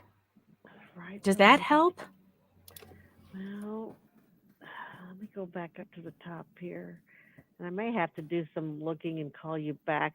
So it's called the Right to Life Unborn Right to Life of the Unborn Child Act. Of the Unborn Child. And you think it passed this past year? Well, it was triggered in 22. So it was written so that if Roe fell, it would Right. automatically become law. So right to life here. Okay, here's something. Moon had an SJR, recognizes that unborn children have equal protection of the law, prohibits abortion, and prohibits public funding of abortion. What did you find? Schroer. Yeah. Representative Nick Schroer. I found House Bill 126, ban on abortions. Yeah, and I know. I mean, I kind of felt like he had a big abortion bill that made traction. That was the one that kind of everybody was talking about. Is there a way for you to transfer me to his office, or should I just call? Let me give you his. I'll just give you the direct number because in case they don't answer. Okay. Let me give you his number. Hang on a second. Thanks. You're welcome. Let's see, Schroer. And they probably would know because just because Senator O'Laughlin didn't file one, I'll be honest, I just didn't follow that as much. Sure. So, No, I understand totally. I just called your office because I know you guys are always good to me. You always answer my questions. So it's 573 okay 751 1470. All right, great. And if I find anything, I wrote your number now, and if I find anything, I'll call you back if I can dig up anything. Okay, you're so sweet. Thank you All right. so much. All right. I Thanks, appreciate Megan. that. All Take right. care. Bye-bye. Bye. Oh, I love my senators in Missouri. Some of them are very sweet, and their office aides are really sweet. 751 14. Oh, geez, is that a 7 or a 2? Now I don't know what I wrote. 70. Okay.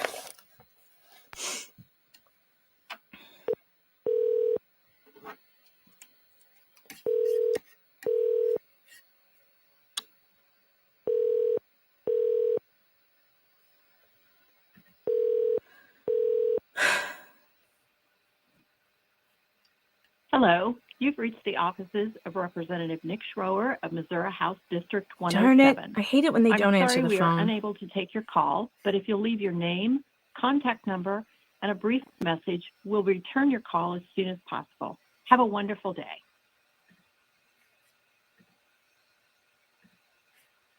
You may start your message now. Hi, this is Megan Fox. I'm a reporter. I'm working under deadline on a story. I was wondering if I could hear back from somebody in the representative's office or the representative himself. I've got some questions about the abortion law in Missouri, and I was told that Representative Schroer is the one to speak to about this. So there's some misunderstanding, I think, in a viral story that's going around about Missouri abortion law. And I'd like to clarify it. I'd like to figure it out. I'm reading the law, and to me, it says that there's exceptions for medical emergencies. And I'm trying to find a definition for medical emergencies, if there is one, and talk to somebody about this story that was in the Springfield News Leader about a woman who had what sounded like a miscarriage at 17 weeks and was told she had to go to Illinois for an abortion. Something doesn't add up about this, and I'd just love to talk to you about it. I do work for pjmedia.com, conservative media. My number is 585-236-4767. And I would appreciate a call back when you can. Thanks. Bye-bye.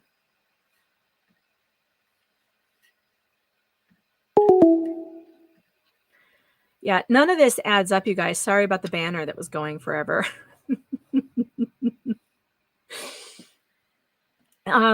This is just, yeah, I know some of the people, when you call the, most people who work, the staffers who work for these representatives and senators are like super nice, and very helpful. And it's one of the best parts of my job is talking to people like that because I just love them and they're so sweet. Okay, so hopefully I will get a call back from Representative Schroer. I'm trying to think who else I could call there in Missouri who would know something. See, I always worry that when I leave messages, they won't call me back because they get nervous. It's better to get somebody on the phone right away. I don't know, Schroer. He and I have not had interaction before. So we don't have a history, and that makes it kind of difficult. All right, let's take a break from this. So now I've got 3 red flags. I've got calls out there to people who I need to hear from before I can write about this because I need to get some answers. Specifically, what is an emergency, right? What is an emergency under the law? Oh, you know who else I could call? I bet I could call Missouri Right to Life. I bet they would know. Hold on. Let's do that. Call them. They usually like to talk. Let's do that. And I'm sure they know what bill, because I'm sure they were instrumental in getting it passed. So, let's see. This would be, let's call them 573-635-5110.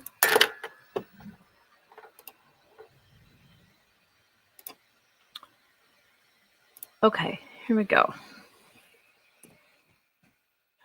573-635-5110.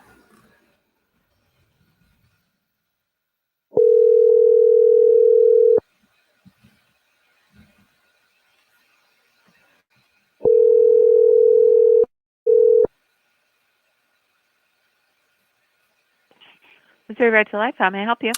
Hi, my name's Megan Fox. I'm a reporter with pjmedia.com, and I would love to talk to somebody on the record with some questions I have about Missouri's abortion bill. Is there anybody there who can talk to me? I can take your name and number. Megan, I can take your number and have let them know. I'm not sure if they'll be available for an interview, but I will definitely pass the request along. And okay, who would PJ Fox? PJ Media. PJ Media. I work you. for conservative media, which is it's an offshoot of Salem. The problem I'm having is that there's a story going viral in Missouri right now about a woman who was told she couldn't have an abortion under Missouri law when she was having a medical emergency. She was amniotic fluid, water broke at 17 weeks, cramping, bleeding, the whole thing. Baby was going to die. And for some reason, her doctors didn't declare that an emergency and give her miscarriage care, and she was sent to Illinois. I find this story very strange. I think there's a problem with it. One of the red flags is, as I read the law, it looks like it should have been under an emergency. But I guess I need to understand more about this law and what is an emergency. And I thought maybe someone at Right to Life would know and could explain this to me. Yes, let me take your name, your number, and I will pass I'll pass it along. Okay. It's Megan, Megan Fox. Okay. 585 585 236 236. Okay. 4767. 4767. Okay. Thank you. I'm glad you called to ask. All right. Let me Thanks. pass this along. Okay. Thanks Thank very you. much. Bye, Megan. Okay. Bye-bye. I'm getting gate kept.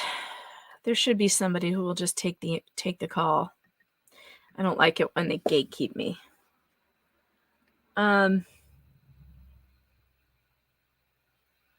Should we call Eric Schmidt's office? We could call him. Let's call the Attorney General's office.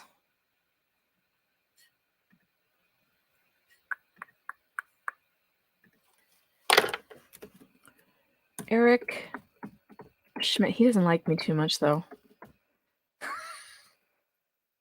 He doesn't like me at all. We have history. He would not talk to me about the court corruption going on in Missouri. He wanted nothing to do with that, which is unfortunate. He wouldn't take my calls. But maybe we could get an aide or someone. Which one should I call? Should I do I'll do the Kansas City one, since that's close to where this thing happened. Let's call the Attorney General's office of Missouri.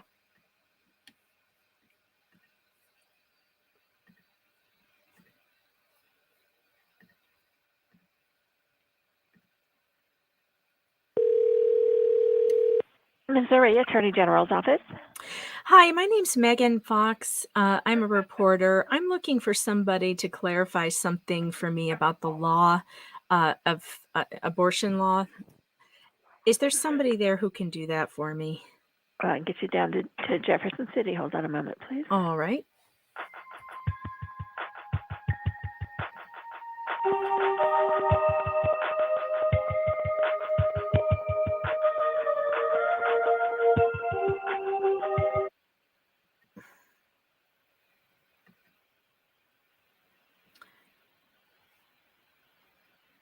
It did? Ellie, what number did it shoot up to? Oh, maybe because Nick stopped streaming. I think Nick stopped streaming at 12. Hi, you've reached Chris Nally, Press Secretary with the Missouri Attorney General's office. Leave your name, number, and a brief message, and I'll try to get back to you as soon as I can. You can also text me at this number or send me an email at chris.nelly, that's N as in Nancy, UELLE, @ego.mo.gov. At the tone, please record your message. When you have finished recording, you may hang up or press 1 for more options. Hey, Chris, my name's Megan Fox. I'm a reporter. I'm working under deadline. I need somebody from the AG's office to clarify something about the Missouri abortion law for me. And I thought that you guys would be the best people to do that. My number is 585-236-4767. I might try to text you as well. But give me a call back if you can. Thanks. Appreciate it.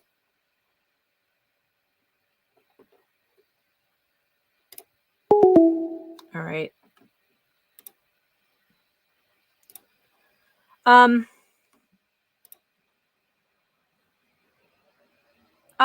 Ellie, you said my numbers shot up? I don't know. I still see like 80 people watching on Rumble.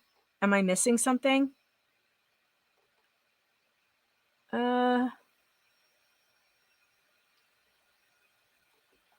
Is my Rumble not updating properly? No, it looks like we've got 77.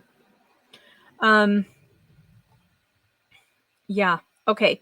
So I have made so many calls. I have called so many people, and yet you see how hard it is to get a hold of anyone. This is the frustration of my day. And then I sit around and I have to wait for people to call me back. And like no one's gonna call me back. I'm gonna text that guy though. Oh, except I don't have his number. She didn't give me his number. Dang it. She didn't give me his number. But I do have his name. Maybe I can look him up.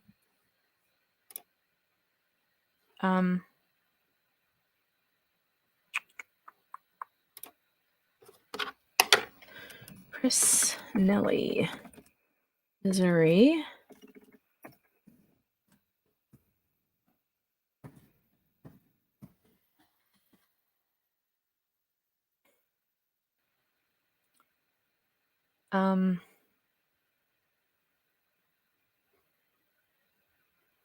There he is.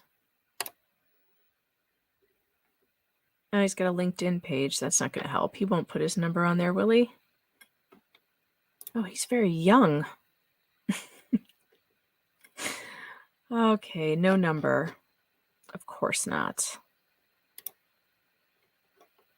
All right. Well, he is in Jefferson City, though. Missouri Attorney General, Jefferson City. All right, we're going to take a break after this. I can find his number.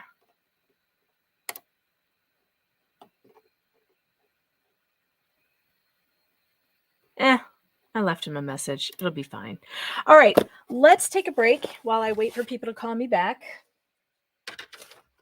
And let's make fun of some groomers, shall we? Because there are some groomers that need making fun of, if you know what I mean.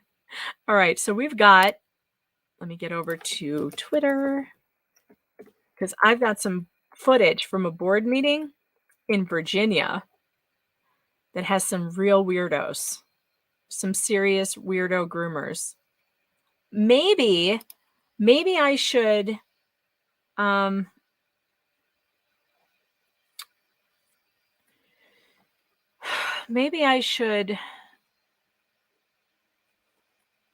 on a second. Billboard Chris sent me this link. Gotta pull it up. Hold on. Arlington Public Schools. Let's share this. Arlington Public Schools. October 13th. Yes, I believe this is the one.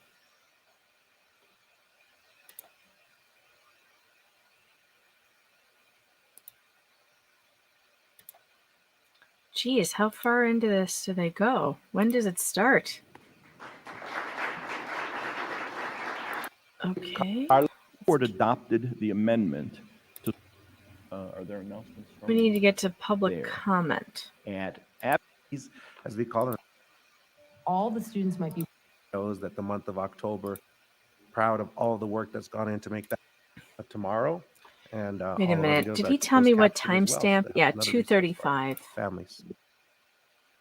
We're almost there. 2:35. Comments, thoughts, and per our practice, and we have been told that these students returning to school will be with her in the classroom and the cafeteria. I have also been told by my daughter's school that they have no way to enforce mask wearing for these students returning. If this is the case, then these students should not be allowed to return until day 11. There is also no current APS policy to ensure these students on day 6 through 10 of COVID are eating away from us. As my 6-year-old continues her battle against cancer, attending first grade is one of her greatest sources of joy. She is fully vaccinated, boosted, and has even received Evusheld as part of a pediatric clinical trial. She wears her mask at all times. She is constantly sanitizing her hands, but she also has to eat. and she has no way to wear a mask or protect herself while students who are still positive and contagious for COVID sit alongside her. The minutes she spends unmasked and eating at school are the most dangerous moments of her week. Oh my Lord. I am very sorry that this was off topic. I didn't know this was coming, but I'm very sorry that this woman's little girl has cancer. But if it is that dangerous for her to be outside her home, she should be doing homeschool or school online. It is ridiculous to ask other people to muzzle their children because of one child. No, ma'am. School No. administrators at Science Focus are working hard to keep our daughters safe. Please fix this policy error before our fall and winter surges of infectious diseases worsen. Thank you. Lord. Thank you very much for sharing your comments with us this evening. Okay, now I will call in. I can't make the screen bigger for some reason. And the first person is Carly Hughes.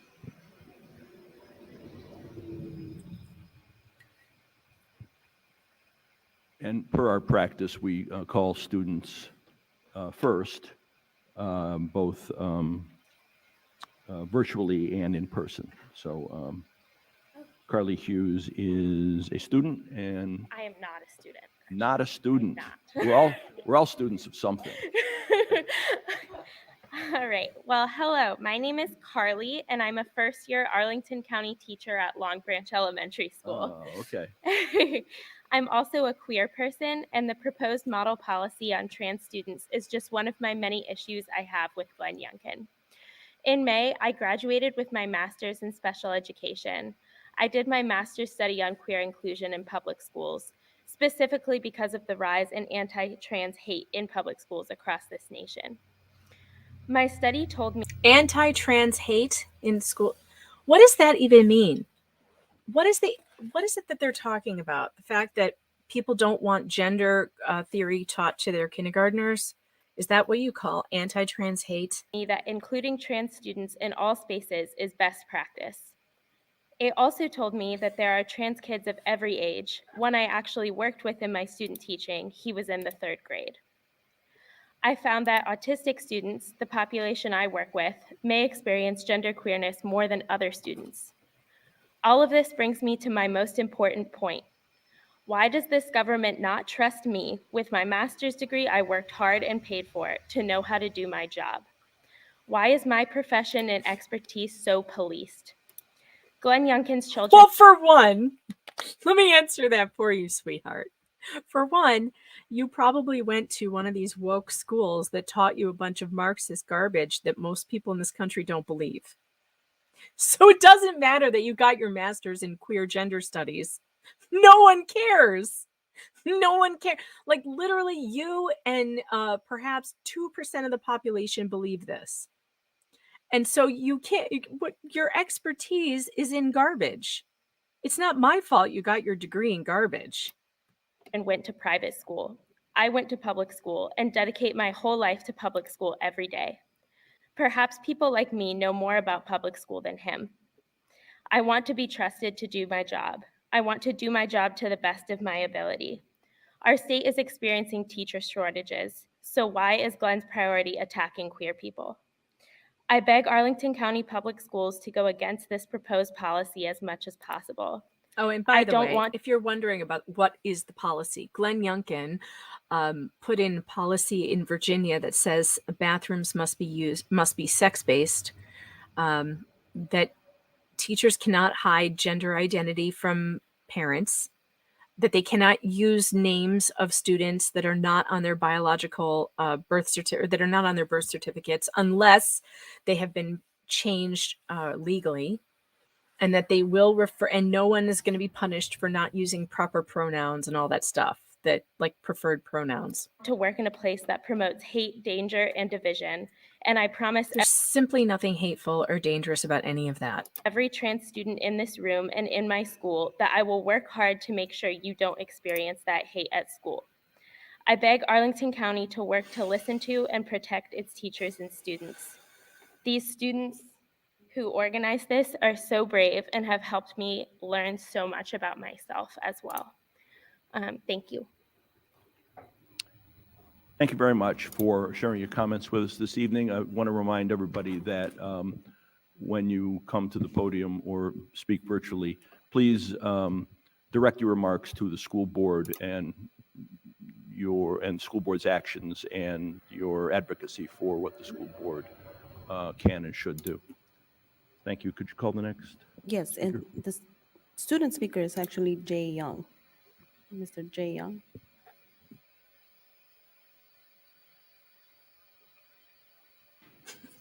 Goonsey says stunning and brave.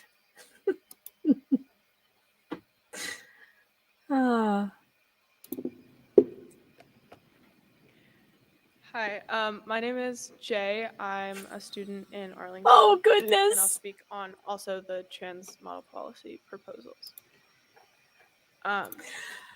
Okay, stop. Hanging mask. Headphones. I'm assuming this kid has some kind of sensory disorders, and I'm not gonna. Someone stop me. 2 weeks ago, on September 27th, almost 100 schools across 15 Virginia counties, including over 12,000 students, walked out. These students did not only make local news, no, we made national and international news. Why? We used our voices to protest the incredibly dangerous proposed trans model policies. These policies that would take many of our voices away. It's clear to tens of thousands that these policies are incredibly harmful and are rooted in harassment. I'm a non-binary student at APS schools. I am already extremely lucky I have the freedom to advocate for myself. These policies would strip that away. In your last board meeting, you expressed intent to not implement these policies and promised to support trans students. Thank you. We are here to reinforce today how important your doing so is. Other counties are not supporting queer students. I'm here on behalf of those students who aren't safe and all of the Arlington trans students. I and others will be here fighting for human rights until this hatred ends. We urge you to make sure to consistently be supporting trans students. Thank you. Thank you very much. I only have one thing to say. Stop being weird. Stop being weird. I made a hilarious thumbnail, by the way, that I want to show you. This is the favorite thing I ever made. Hold on, where is it? Oh yeah, here it is. Hold on. This is my favorite thumbnail. This is my answer to everything. It's going to become, maybe I should put it on a t-shirt. Stop being weird. Stop. Just stop being weird and your life will get easier. Don't be so weird. And I got to tell you, and this is not funny. This is actually, it's actually harming kids. Okay. I know someone whose child has Asperger's. She's an adult now. The child is now an adult. And for years, the therapy for autism and Asperger's was always teaching the kids with these challenges how to fit in. The therapy was all about how to fit in and teaching them, how people relate to one another and what people say. Like, for instance, people with Asperger's sometimes don't understand niceties. They don't understand when you greet someone and you say, "Hey, how you doing?" They don't understand the phrase, "How are you doing?" They don't know how to answer that. They don't know if you want them to tell you exactly how they're feeling. Like, well, actually, I'm feeling kind of nervous and anxious, and I don't know why you're asking me that. Instead of so they teach them to say, "I'm fine. How are you?"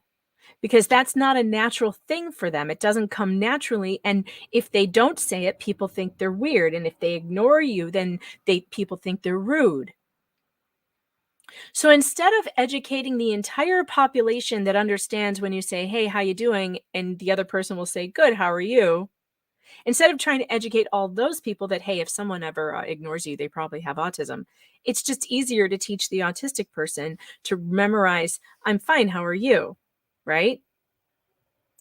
So I was talking to this friend who has this kid who's now an adult with Asperger's, and she said the worst thing that ever happened to her is the normalization of the weirdness. Everybody's weird is now on display, and everybody is normalizing all their mental disorders and how weird they are and how weird is good and weird is great. And the reason why it's been harmful for her is because she gave up trying. She gave up trying to fit in. And because she gave up trying to fit in, she can't hold a job.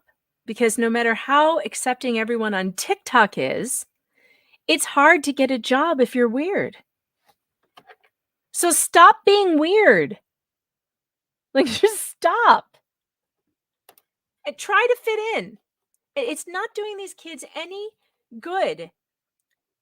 It's not doing them any good to teach them that they don't need to fit in. And that they need to, that they don't have an that they don't have an obligation to get along with society.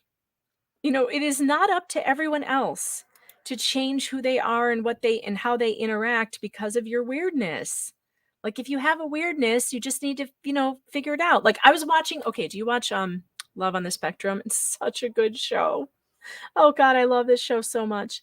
Love on the Spectrum is so good. And there's this, these poor people, I mean, their whole lives, they are working constantly to fit in, working constantly to learn what the right things are to do and say, and how to dress and how to act and this is not doing them any favors. Taking that away and being like, oh, you don't need to learn that. You can just be weird because being weird is great and we're normalizing and affirming everyone's weirdness. That's not how the real world works. Maybe it works this way on TikTok and on social media where you get accepted for being as weird as you can possibly be. But when you get out into the real world, you will not be accepted. And an employer will not want to hire you. You do have to learn how to get along with other people, with normies. And it's not because normies are mean or bad or they want to harm you in any way. It's because human beings are animals and we are social creatures, and much of the interaction that we do with one another is based on body language, instinct, and these nonverbal cues, right? And some verbal cues as well. But it can't be changed for just to keep up with the weirdness.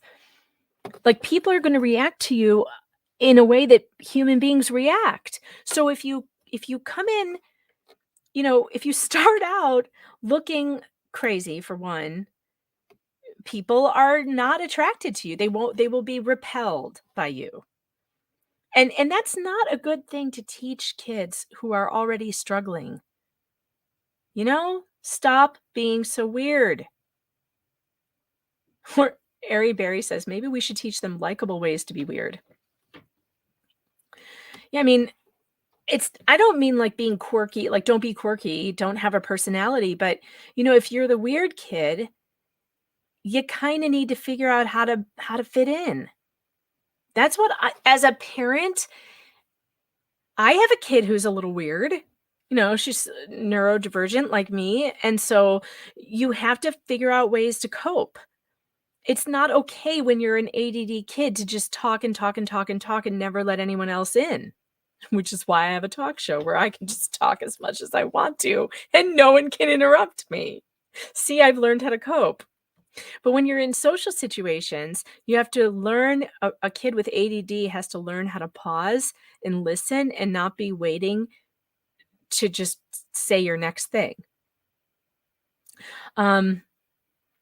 So those are ways to not be weird, right? Because it's weird if you are always the one talking and nobody else can get a word in edgewise. That's weird. And as a parent, I tell my kid, okay, we need to work on this because this is not good.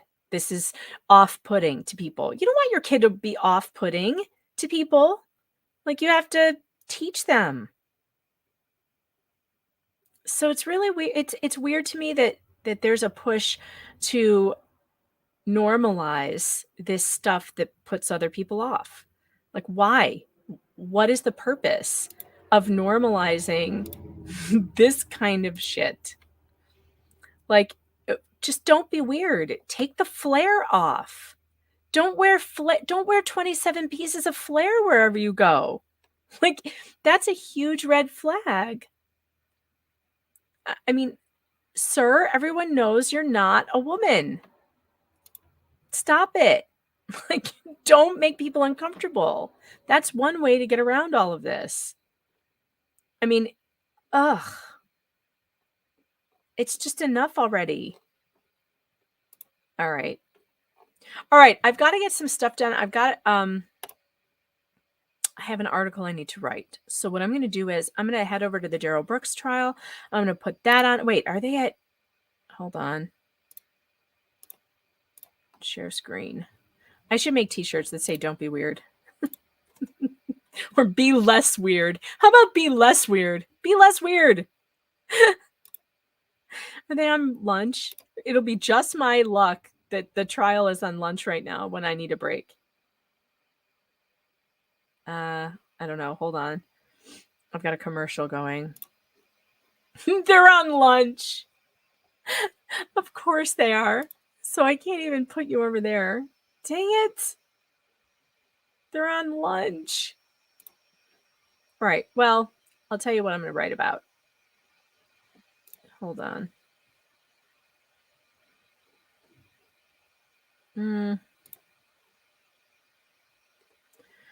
Okay.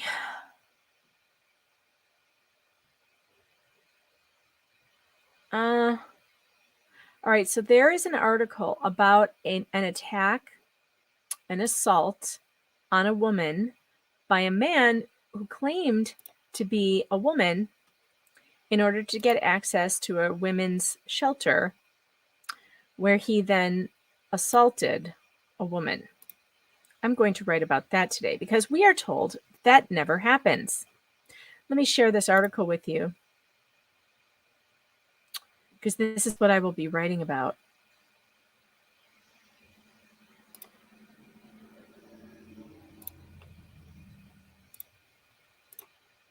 All right, here we go. Sex offender identified as woman to access women's shelter, allegedly, and I can't say this word on YouTube, so maybe I should kill the YouTube stream so that I can actually, read a news article without being, censored. But you can read this here.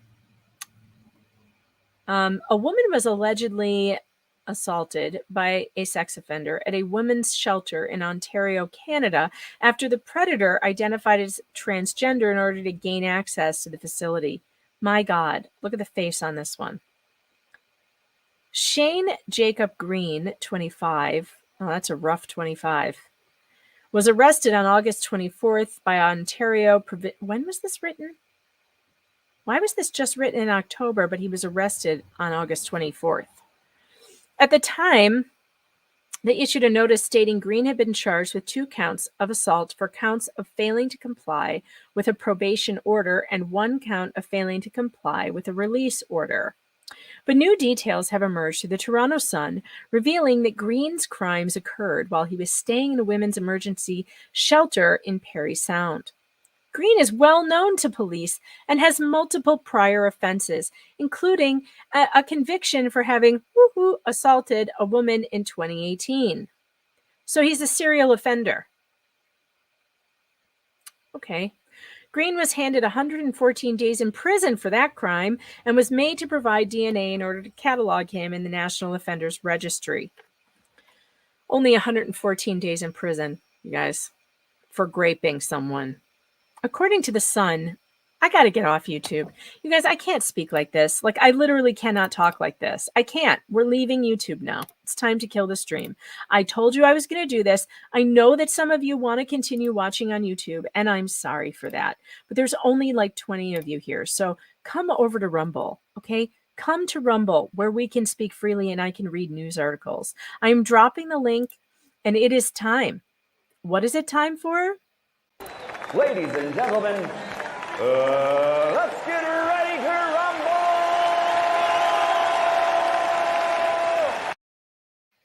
It's time to get over there. Let's do it right now. You have a couple of seconds to get over there. You've got the link, or the link's in the description. But, YouTube, I just can't do it anymore. I just can't. So we're going over to Rumble. Everybody on YouTube, please move over to Rumble right now.